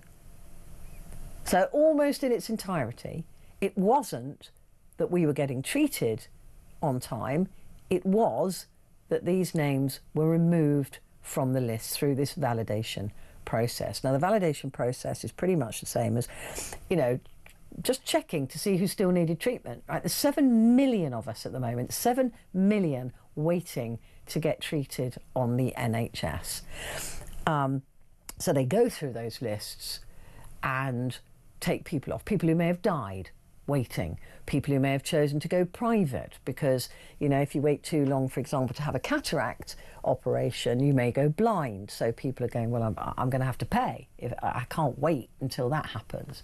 So those people are then struck off the list. But why are they lying to us about it? This is what I always grinds my gears, is that we are not children. Stop lying to us. Stop telling us things that you go, the boats crossings, the boat crossing numbers are down. Well, that's because the weather's been pretty awful, right? We know that we're not dumb, we're not stupid. Why are they treating us like we are stupid? That's what really hacks me off. Just be honest and say, look, this is a process of both getting people through treatment and this validation process, which has got to be worth doing because we're getting people off the list that shouldn't be on the list, blah, blah, blah, blah. We can take that, right? We're big enough and ugly enough. We can manage that truth, can't we?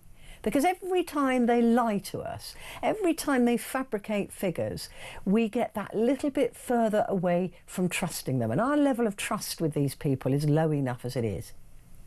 Once we lose trust completely, utterly, in politicians, we can kiss democracy goodbye. Because we're going to be sitting here going, well, why should I vote for any of you? You're all liars. Just be honest. So, apparently, NHS is brilliant. It's fantastic at the moment under Labour, and we know that it isn't. NHS data shows that in November, hospitals actually carried out about 10% fewer operations and appointments than they did in October, suggesting that even fewer people were being treated. The figures have led to claims that waiting times figures are being massaged to give the impression that the performance of the NHS is better than it actually is. At the heart of the controversy are so-called validation payments made by the NHS to hospital trusts to trawl through waiting lists to identify those people who no longer need to be on them. These look to identify patients who've died and others who may not either need or want the treatment they were waiting for. There is a concern, of course, that people are being struck off the list who still do need and want to be on it because there is financial incentive. NHS England paid hospital trusts a total of £18,818,566 for validation exercises, with the organisation saying that trusts were paid about £33 for each patient removed from the list. Over the 6-month period, more than 500,000 patients were removed through the validation process.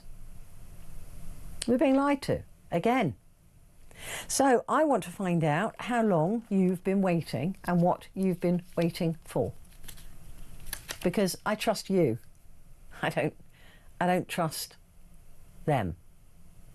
Every time they open, how do you know when a politician's lying? Because they're breathing.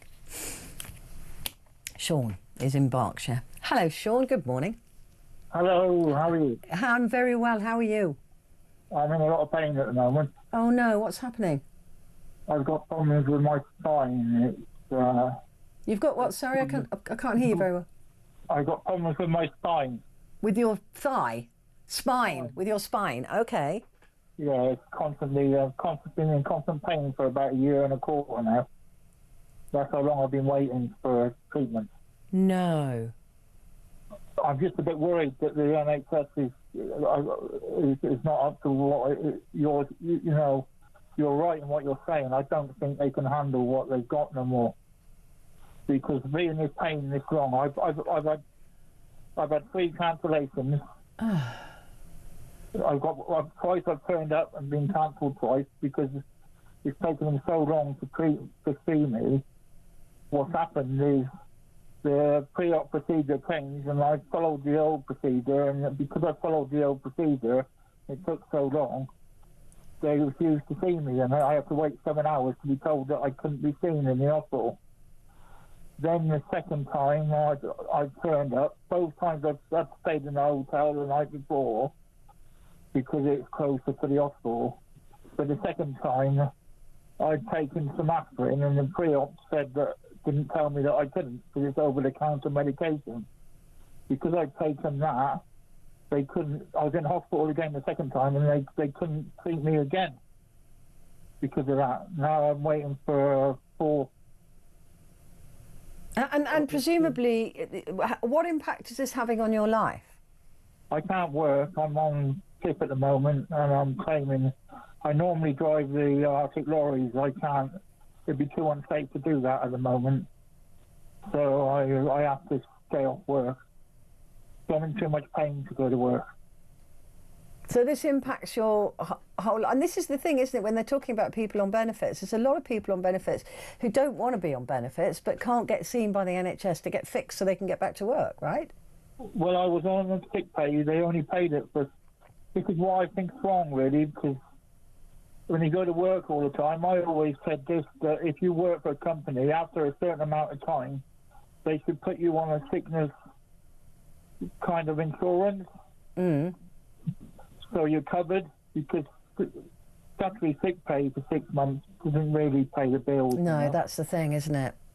And it is, if you need help, it doesn't pay for that either. And it's just horrible when you're in constant pain, waiting to be seen. And like you said, you can't go to work because it's obviously too dangerous. And I'm just a bit worried for everybody, really, because of what I've been through. And what are they telling you now, Sean? What are they saying you could...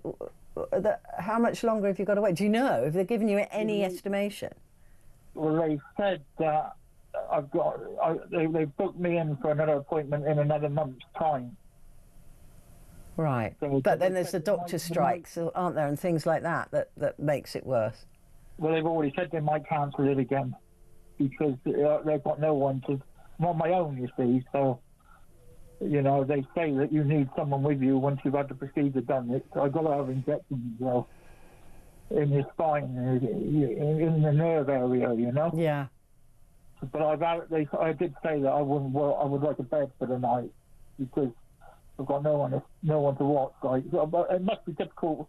I know I ain't the worst. There's a lot of people with cancers and stuff like that which are in a lot worse disease than me. This is why I'm a bit worried about the NHS because how can people keep going like this? How can the country keep going like this? This is just... Yeah, I mean, with 7 million people waiting on a list at the moment, and of course that list, as soon as somebody drops off it, then somebody's added to it, right? There's how many people are added to it today, for example, and how many people are coming off the list, and they have got them. It has got into such a mess. It is difficult to see how they're ever going to get those waiting lists down. But it's like when you say when they're massaging the figures. I mean, are they really? I mean, it got me thinking about it, because if they counsel you for a reason, then they suddenly put you back on again. That is like massaging them, isn't it? That if you put it in yeah. If you come off while they're counting them and then you go back on when they've stopped counting them, yeah. So that could be happening. I mean, I'm not saying it's any fault of theirs. If they can't handle the numbers, then it needs to be put to the people who manage it to sort that out, surely. I mean, I just don't know. I mean, they keep saying it needs more and more investment, right? And look, we already invest a fortune into the NHS, and it deserves that. But we also know there's a heck of a lot of waste. We know that there's a lot of waste. We know that there's a lot of people probably working in the NHS who are not necessary, who are not needed. These clipboard Johnnies who sort of walk around with some minor management title that achieve nothing but causing trouble. And wasting money on unnecessary things. And that's what annoys me, because I'm pretty sure the NHS, okay, a little bit more money, but I'm pretty sure it would be okay if it was run properly. That's the management problem, isn't it? Yeah, you know? Totally is. I mean, there's got to be some safeguards in how it's managed to make sure that you're getting the maximum out of what you've got in the NHS. It's amazing to me how private hospitals manage to run themselves and make profit. You know, they manage to do that because they run them like a business. And yet, because the NHS is state funded, nobody seems to care about the money, because it's a tap that just gets turned on from the taxpayer, right? But I've heard in the grapevine that the NHS also do private as well. They mix the two. They do mix the two. Yeah, we do pay a lot of these private companies. If it's a company that just does knees, for example, they'll push people through into having surgery there, and pay them to do the surgery for the NHS. I think that. I don't know why it's run so badly. I mean, it's been going for a long time. You'd think they'd figured it out by now, right? I mean, it's like you just said about private and NHS, and like you said, I mean, is there some bias in it, whereas the privates get the advantage of the treatment in front of the NHS patients? Yeah. I mean, is that looked into? You never know, do you? You never know. And this is the thing. This is why I don't like that. I really don't like the mixing of the two things. But why can't it be run like a business? It doesn't seem to make any sense when you've got different trusts paying different amounts of money for syringes, for example. You know, you'll get one trust who's paying 2 pence a syringe and another trust that's paying 15 pence a syringe for the same thing. Again, this is waste. This is constant waste that is going on because it's not their money. And when it's somebody else's money, it's easier to spend, right? Yes, that's true. And also, with the equipment, apparently the NHS has got the best equipment. That's why the private sector uses the NHS. And also lots of equipment goes walkabout as well on the NHS. You would be surprised how much is stolen. Sean, listen, I wish you well. I hope that in a month's time you do get your treatment. Do keep in touch, won't you? Let me know. Thank you for your time. All right. Listen, Sean, you look after yourself. Sean there in Berkshire. Yeah, when you're in pain, time stands still as well. It doesn't, it's not, there's no, it drags, and we all know that. So listen, I want to hear from you. Have you been waiting and waiting and waiting with the NHS? Have you had situations where you've been in for surgery and it's been cancelled on the day, or it's been postponed on the day? Have you been kicked off a list for whatever reason that you can figure out? Are you waiting, and what are you waiting for? Give me a call, 03444 499 1000.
UK.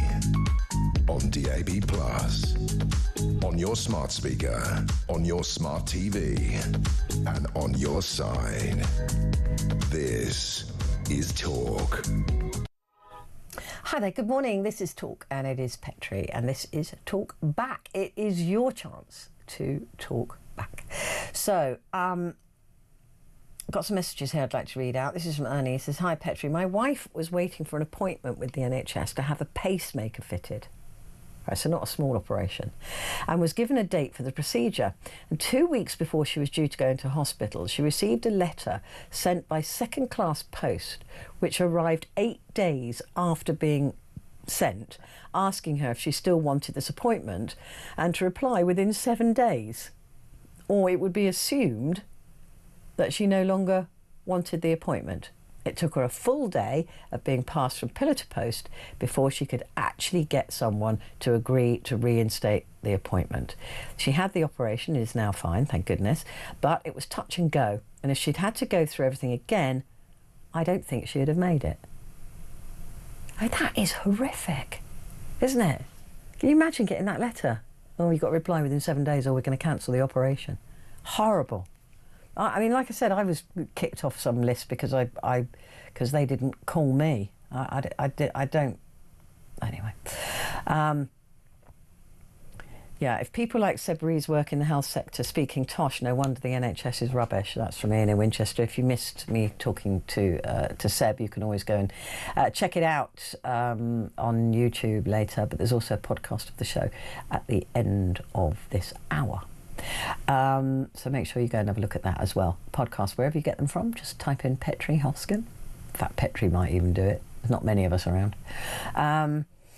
Ian from Merseyside said, "Hi Petrie, I've got to give an NHS positive. A week ago I underwent surgery for suspected breast cancer. From consultation to surgery was less than 5 weeks. I get my results in 2 weeks and I'm positive it'll be fine."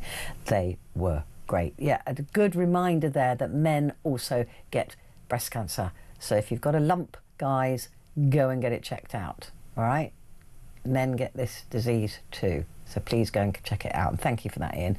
It's good to remind guys to go and get those checks. Right, let's go back to the phones now. And Joe is in London. Good morning, Joe. Good morning. How are you? I'm good. Well, I've got a horrible sore throat. I've just had to spray, you know those awful sprays? Let me cover the name of it. They make me gag. Yeah. Anyway. Yeah, I feel the same. I'm sorry. It's just that. It's just I wanted to tell me what's wrong. Tell me about the NHS. Right. I've had health problems from the day I was born. Like, I've had club feet. I got diagnosed with epilepsy when I was 15. And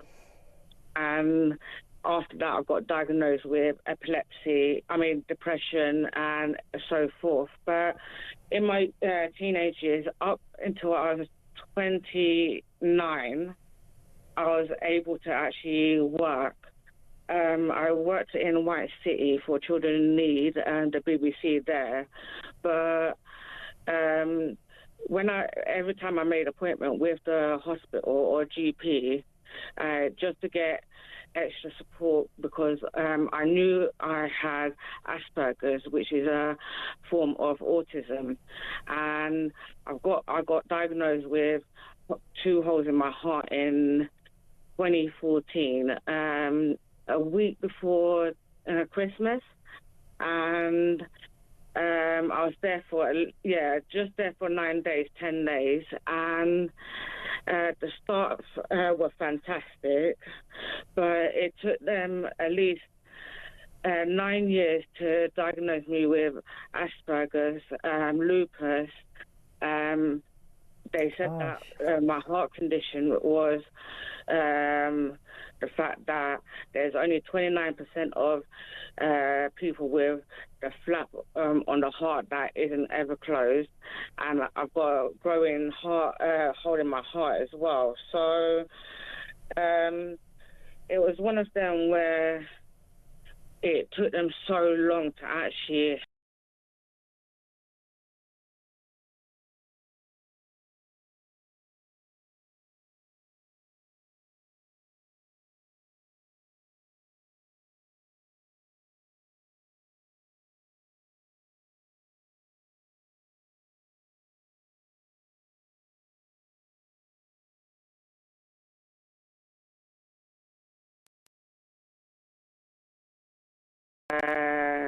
fix the building properly. Like, it's been just over 2 weeks since my lift is broken, and I'm on the 3rd floor. Oh, gosh. So trying to go up and down, it takes me at least 20 minutes to get down the stairs and at least 40 minutes to get up the stairs. And I have 2 huskies and a cat.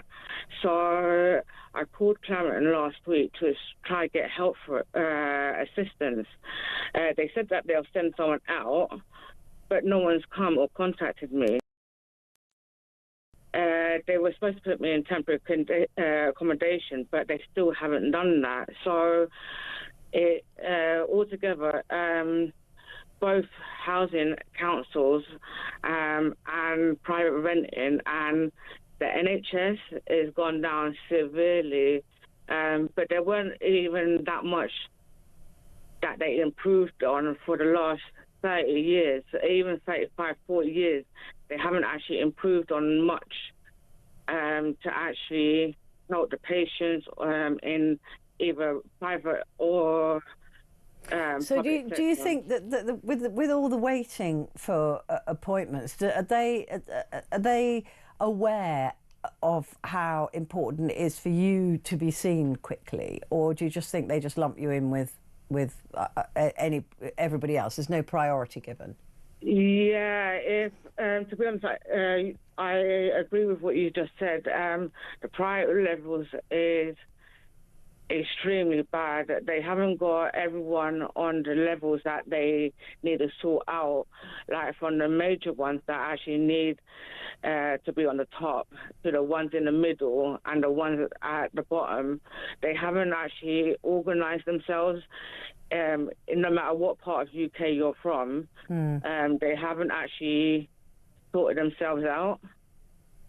Because I mean, I would have thought that somebody with your physical problems and your neurological, your neurodivergence and all of those things, that they would perhaps treat you a little bit, prioritise somebody like you because of the depression and all of those things as well. But is that you don't get a sense that they think about you before somebody who doesn't have your issues? They don't. The doctors and nurses, all the staff on NHS, I feel and think that they neglect half of their patients. Well, actually 3/4 of them, because if they really cared about the patients, which they made an oath to, they shouldn't be going on so many strikes, and the Parliament shouldn't be paying off over £3 billion to cut the listing. I've even got learning difficulties, but I done my diploma degree in animal anatomy and physiology, as well as dog training and psychology. But it just seems that I'm more able to diagnose myself than what the NHS can. Yeah, I mean, I think it's wrong, because that if there is somebody like you who struggles, both with the physical and the emotional, then there should be a little bit more attention, I think, paid to that, because the waiting can be worse for some people, can't it? Yeah, exactly. And depression and things like that you've been talking about. But I just don't know what the answer is with these waiting lists. I really don't understand it. Joe, good to talk to you. I hope you can get some help from the council. I hope that they do listen to you. Just want to read this message before the next break. A year before COVID, early 2019, I was put on a surgery list for 2 hand operations. I was told the waiting list was a maximum of 1 year. The first surgery, I waited 4 years, expecting the second within a few months. I was told because I'd had one, I then went on to another list at the bottom for the second one. That makes literally no sense, does it? A year ago, they gave me 4 days' notice. I couldn't arrange everything that quickly. Family were away, and I have 2 dogs and chickens to be taken care of. I had to wait another year, and this time everything was arranged, but I picked up a virus, so I couldn't have an anaesthetic. So I'm up to 7 years. But this month, I'm officially retired, and I needed the surgery so I could work. They'll probably forget me, as I am no longer productive. Oh, that's a horrible phrase, isn't it? And that's from Joanna in Salisbury. I don't know. It makes very little sense to me, any of this. Going to take a quick break, but I will be back in just a moment.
Across the UK, on DAB+, on your smart speaker, on your smart TV, and on your side.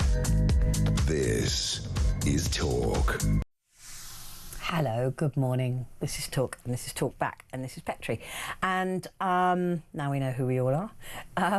I am talking, or I'm asking you to talk this morning about waiting lists in the NHS, as we learned that Labour is paying millions of pounds to make hospital stats more flattering. So when they come to you and say, we've reduced the waiting list by 300,000 people, what they mean by that is, yes, some of them have been seen, but others have just been struck off the list. This validation process that they apparently need to be paid extra to go through. Who knew that, right? Who knew that these waiting lists, right? 7 million of us are on these waiting lists currently. Who knew that we had to pay them extra to check those lists are still valid? When was that a thing? Why isn't that just part of standard NHS operational procedure? Let's check and see if Petrie's still alive, shall we? All right, OK, she's still alive, we'll leave her on the list. Oh, no, she's dead, we'll cross her off the list. I mean, why aren't they doing that as a matter of course? I don't understand why we're having to pay them extra. Millions and 19 million pounds for validation exercises between April and September last year. Oh, I know. Let's just pay it and then we'll just go back to those taxpayers and we'll ask them for more money. That's what they do. So we just, I don't know, it makes me, sometimes I wish I could swear. I'm really good at swearing. It's my second language. And I'm very good at it. But I can't because of Ofcom. Anyway, this is from Katie, who says, I have a very large hiatus hernia that results in me taking medication to prevent me vomiting after I eat and has pushed my stomach very high up in my chest. Oh, you poor thing. I waited 1 year to see a consultant after having an endoscopy and was told that the appointment last October that I will be waiting at least another year before I get a date for an operation I've been told I must have. To add, my father has now has now passed, was diagnosed with stomach cancer in 2024. And my observation was that there was a lot of staff doing very little in hospitals and a lack of communication and care, sadly. When my dad was transferred to a hospice, it wasn't a good experience, and there were only 3 staff members during the night who were run off their feet. It's infuriating, and I don't see it getting any better anytime soon. In fact, it's only getting worse. And thank you for the compliment, Katie. I'm glad you are. But why is it a year for a really serious operation? And and that is life-changing, right, if you're living in that sort of pain. This one's from Mary, says, I can never understand why the NHS shuts down on Friday afternoon and then reopens Monday morning for non-emergency cases. Working 7 days a week, as everyone else seems to be able to do, would add another 102 days each year to cut that waiting list. It's a very good point. It's a very, very good point. A lot of companies manage to work a 7-day rota, right, if they're important, like, for example, the police, I would have mentioned. Sam said, I'm still undergoing my cancer tests and I have to admit I'm being treated well. Things are moving so quickly and they've promised that if all tests come back clear, they will continue until they find out exactly what the issue is. And that's Samantha in Lancashire. I'm so pleased about that. This isn't an opportunity to slag off the NHS. I love the NHS. I think it's brilliant. And it's certainly been, apart from a few hiccups here and there, like me falling off a list for a neurologist for 2 years, and wondering what the heck was going on and being told that I shouldn't have been on my drugs for that long and it's probably dangerous. So things like that. Apart from that, and being told that I was going to be struck off a list because I missed a call that they didn't even make, I find the NHS to be really good, right?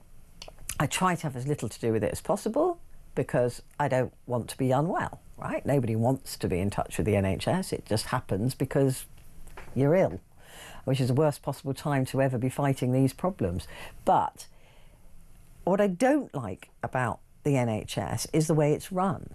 And I think the staff in it do their best. I think that most people want to make the NHS successful, but there are too many fingers in the cookie jar. There are too many companies trying to make money out of the NHS, and that's only going to get worse if we get a different government.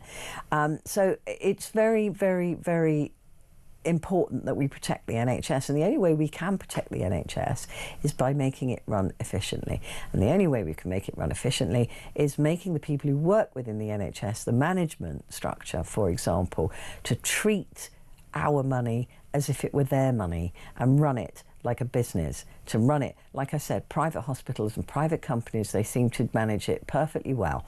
And when you say, yeah, but that's because people are paying. Well, yeah, but we're paying for the NHS. So we pay a considerable amount of money from our tax every year towards the NHS. They are getting paid and they need to run it better. But it's because it's taxpayers' money. I firmly believe it. That because it's state-run, people take the mick. You've got contracts, that the private-public partnership contracts, which were an absolute disgrace. These were under Labour again. Were an absolute disgrace, costing us hundreds of thousands of pounds in debt every year, millions of pounds in debt every year, and the cost of putting a notice board up can be thousands and thousands of pounds. Changing a light bulb, £200, because you have to get particular people. This is all part of those contracts that were designed. And then when the contract runs out, we lose the hospital. We don't even own it at the end of the day. These are an absolute disgrace, and furnishing those debts is a crime against this country. And nobody talks about it anymore. Nobody mentions it because it was disgusting and it has cost us so much money and is continuing to do so. And by the time these contracts run out, we're kicked out of these hospitals because we don't own a bar of them, and we've paid an absolute fortune to be in them. And this is why you get these quotes for 15 grand to change a door in the NHS, because it's built into the contract that you have to use their contractors, you have to do it a certain way, you have to have 16 people view it first, consultants, right, not medical consultants, the other kinds of clipboard johnnies that walk around. All of these things that we're lied to, all of these things that we're not told, that's going to be the death of the NHS. It has enough money, I firmly believe it. Maybe it needs to be topped up every year, happy with that, but at least run it properly, for goodness sake. It's an absolute... We're being taken for mugs. Because we love it so much, and we see what happens in America, and we see people in debt there, and we're thinking, God, we better hang on to our NHS for whatever it's worth, because if we lose it, we're absolutely done for. But we're holding on to something that needs to change. So we mustn't let that love of the NHS prevent us from forcing them to change it, because it absolutely blooming well needs it. It really does. And it doesn't mean that I don't appreciate it or love it, because I do.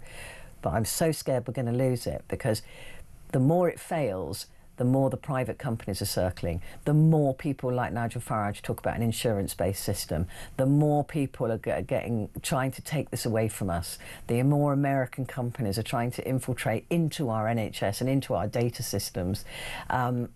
It is terrifying. So let's not let our love of the NHS blind us to what needs to be changed. Carol is in Manchester. Hello, Carol. Sorry, I got onto my soapbox there. Oh, my God. I loved every word you said. Every word you said. My God, did I love it, honestly. And you're purely right. I've listened to the people that have come in, the Sean, like everything. Honest to God, I've listened to it. That's why I've rang up tonight, especially with Sean and that, because I'm going through the same problem. But the thing is, with me, I'm a very strong woman, and I will definitely, no way on this earth, put up with, let's just say, any kind of whatever. Blather. Whatever with it. I'm the lucky one, because I've got my own mind, I've got my own way, not my own way or whatever of dealing with things. And it is, I'll be honest, it's been very difficult over the last 10 years to deal with the NHS. But I am lucky enough, and with the grace of God, I've been probably one or two of the people that have rang up and said fantastic care. But that doesn't happen everywhere. And even where I live in Denton, the other side where I live, at Tameside or whatever, is horrendous. So it doesn't matter that you can be in every different county or the other side of the country or whatever. It depends on who you are. I am very lucky. I have to say I'm very, very lucky, and I have been for over the 40 years that I have the doctors that we have. They're amazing. They really are amazing. But we don't have that in any way in different areas, different places, and that is the same. As you probably know, we've got Tameside Hospital where we live. It's an absolute, I would never, ever go. Never go. Really? Never. They call it Shane Tameside or whatever they can call it. But there has been people that have gone there, and that's okay for them. And I think also it depends on what it is. We have the Manchester Royal, we have Stepping Hill, we have, North, we have Manchester, we have different... And I think it depends also of where, what you're going for. Maternity is different, fractures are different, heart things are different, whatever. And it turns around when it gets so bad, after so many, I'd say, not even a decade, maybe 5 years, 6 years, it changes.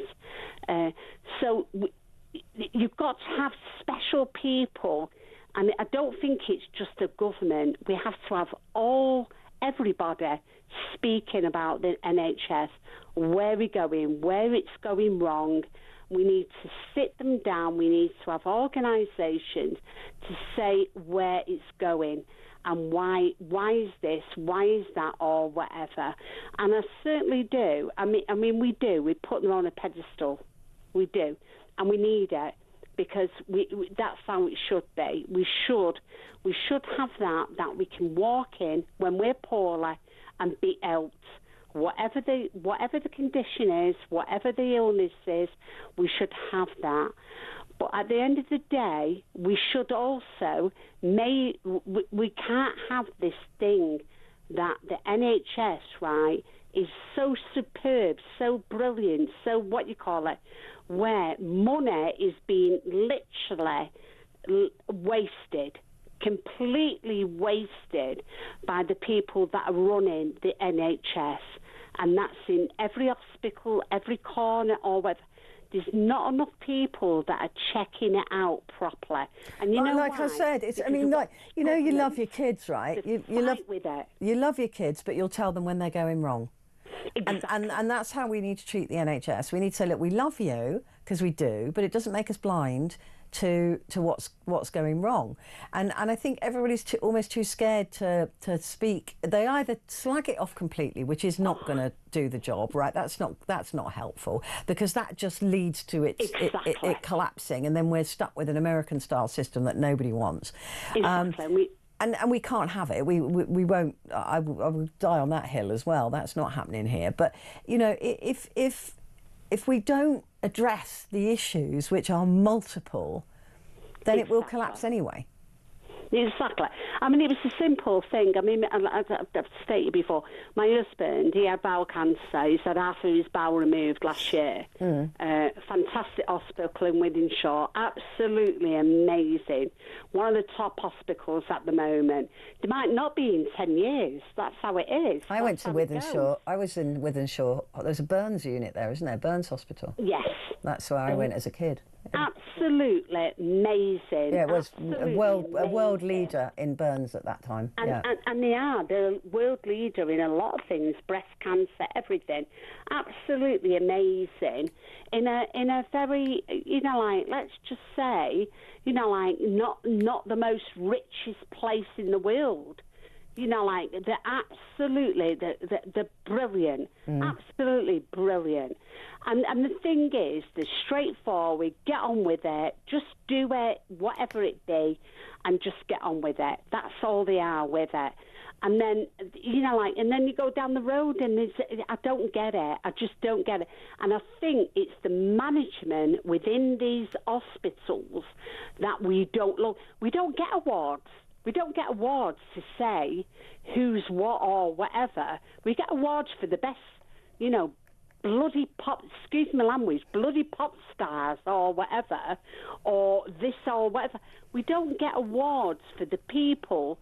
We look at this national health, which is the most important thing in what we live with, which there's no awards, there's no, what you call it, of how they do, what they're doing, who's the finance or whatever. They're just left on their own. That's how it is. It's just left on their own. Yeah, and there's all this separation, all the trusts being, you know, separate from central government. I kind of understand, but there has to be somebody overseeing this, because you can't. This postcode lottery to which you refer, it is, and it's so unfair. That we're all supposed to be getting the same treatment, and we're not across the country, and it is failing, it isn't doing well. And why isn't the NHS, for example, removed from politics? It should be taken out of party political politics, and it should be run as a standalone by a board of people who run it for 20 years, not just every 4 or 5 years to try and curry favour and lie to us. That's what I think should happen. The NHS is way too important to us. Carol, thank you very much indeed. I'm going to take a very quick break. We'll be back in just a moment.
across the UK. On DAB+, on your smart speaker, on your smart TV, and on your side. This is Talk. Good morning, this is Talk and it's Petrie and this is Talk Back. So this is your chance to do exactly that. Right, some more messages from me, loads and loads of text messages tonight actually. Hi Petrie, I went to the cataract clinic on the 15th of January and a couple of days later I was contacted by phone with my op date for cataract removal, which was last Wednesday the 28th. I was flabbergasted at how fast it was and it all went well last week. I'm very pleased to learn that. I learned on the day that I was the last one of 11 in theatre and I near as done it had to run down to the theatre to get prepared before the 5 p.m. cut-off. If I'd missed it, it would have meant cancelling and rescheduling. But well done, Rotherham NHS, for cataracts anyway. And that's from Jay. Yeah, there's a lot of that going on, isn't there? Which is good if you can make it. There's those sort of last minute, somebody's had to cancel or somebody's not well, so their surgery spot is now vacant. So rather than leave it vacant, they might phone somebody like Jane and say, right, can you get yourself down here and get in for surgery, providing you haven't had to do the 24 hours beforehand thing. This one is from Kim. Hi Kim, says the national company I work for paid for my knee operation privately because paying me for an estimated 18 months to be off sick, paying somebody to cover me and then still no guarantee I'd be back at work in that time was more expensive than the operation. It's worth checking your particular company's policies. In other cases, they've paid for private consultations on illnesses to see exactly what the problem is, and that's from Kim. Yeah, there's quite a lot of companies now. I know the one that my boy works for, he gets private healthcare. And I said to him, I said rather cynically, I said, well, that's not for you, love, that's for them, so they can get you back to work as quickly as possible. But yeah, I mean, companies who offer healthcare, they're doing it for themselves, but good on them. I think it's a good plan, especially since it saves them money. This is from Sean, who said, I work for the NHS. Just today, we all received an email from the Trust to offer staff voluntary redundancy. Now, that is because the Trust is in debt and they need to reduce their workforce. Our slogan is 5-star patient care, but how are patients getting care when they're cutting NHS staff? Ridiculous. This one from Stephen says, I was on the waiting list for 2 years waiting to see a consultant for an X-ray operation injections. From Stephen. And they can get that done in half an hour. I don't get it. Some of it just doesn't make any sense at all. Jackie just says, personally, I don't believe that private companies should have any part in the NHS. Neither do I think we should be outsourcing services to private companies. It doesn't make sense to pay agency nurses. It's not cost effective. We shouldn't be paying for our patients to be treated in private hospitals. The money should be used to improve the NHS services, open wards, improve the nurse pay and value the work they do. If we can't give qualified doctors and nurses long-term jobs within the NHS, which has gone on for many, many years, why are we training so many? It doesn't seem sensible. Well, we stopped training so many, didn't we? We limited the number of courses because it was considered cheaper to get a doctor from overseas.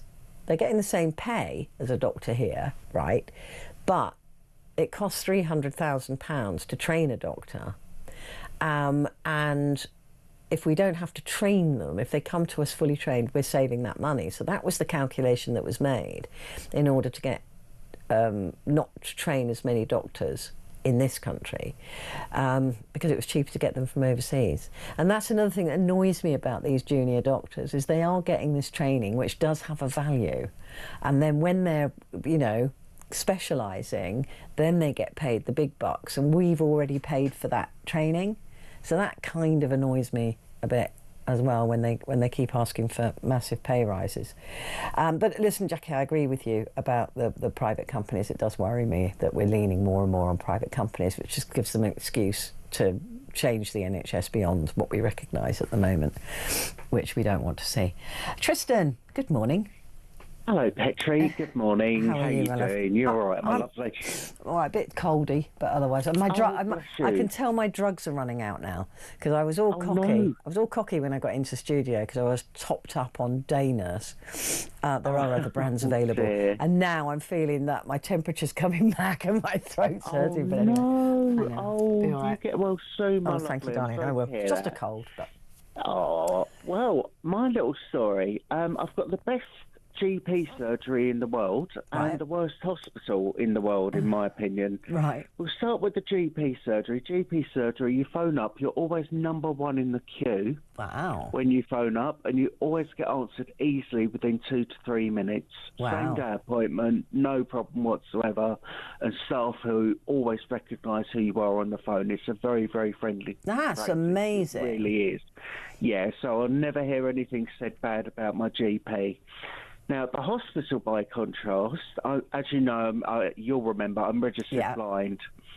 The eye clinic does not send out audio or braille letters. What? It only sends out written letters or multiple text messages. So it's very easy to miss an appointment, obviously, with no eyesight. You couldn't What? make it up. Yep, And they're an eye straight up. clinic, so they know. I mean, this is ridiculous. Yeah, I've complained to them about it before. They have a liaison officer who works for a charity down there, and she said she's raised it with them, but no, they don't do braille letters or audio. That is just bonkers. And actually, it's really easy to produce a braille. They just need a braille computer, right? Typewriter. Mhm. Yeah, it's straightforward, easy to do. It's quite simple. You can do it over a computer now. But yeah, you couldn't make that up. So I've missed appointments before. I was discharged from the service last time without any warning or notice. Because you'd missed an appointment? Apparently they sent me a text message, which is really not clever. So, yep, I am currently discharged, even though I was supposed to be having injections into my eyes. So you'll have to go back discharge, on. mate. You'll have to go back to the GP. You'll have to refer you back to the clinic, who will have to That's then right. put you on a waiting list again to get those injections. Yeah, it makes no odds anyway, because I've got no vision left anyway. I did before I started the injections, but it was only a little dot of light, so there was no point really in having What it. are the injections supposed to do? I have no idea. They reduce the liquid in your eye or something. Take the pressure off something like the that. eyeball. Yeah, I believe so, but it wouldn't have made much difference anyway. But it's still silly. But as I say, I had this little dot of light. It was quite fun. Yeah.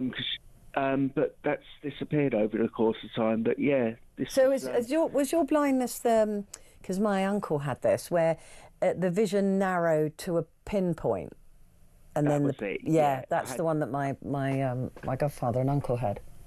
Yeah, it was following an accident that I had actually, because I had an epileptic fit and fell forward. No. Yeah, really did. God, you're an unlucky that's man. How that happened. Oh, I'm lucky. I'm talking to you. Of course I am. You're such a terrible flirt, Tristan. I love it. But the idea that they're sending you text messages and I mean, can you make your text messages audio? No, I'm sure there's a way, but when you first gone blind and Yeah, and also if you're blind, you can't read the instructions, can you, to see how to do it? Exactly, yeah. Catch-22, really. God, it's ridiculous. And you've mentioned that you've told them that, I mean, they know you're blind, right, because they see you. They do, yeah.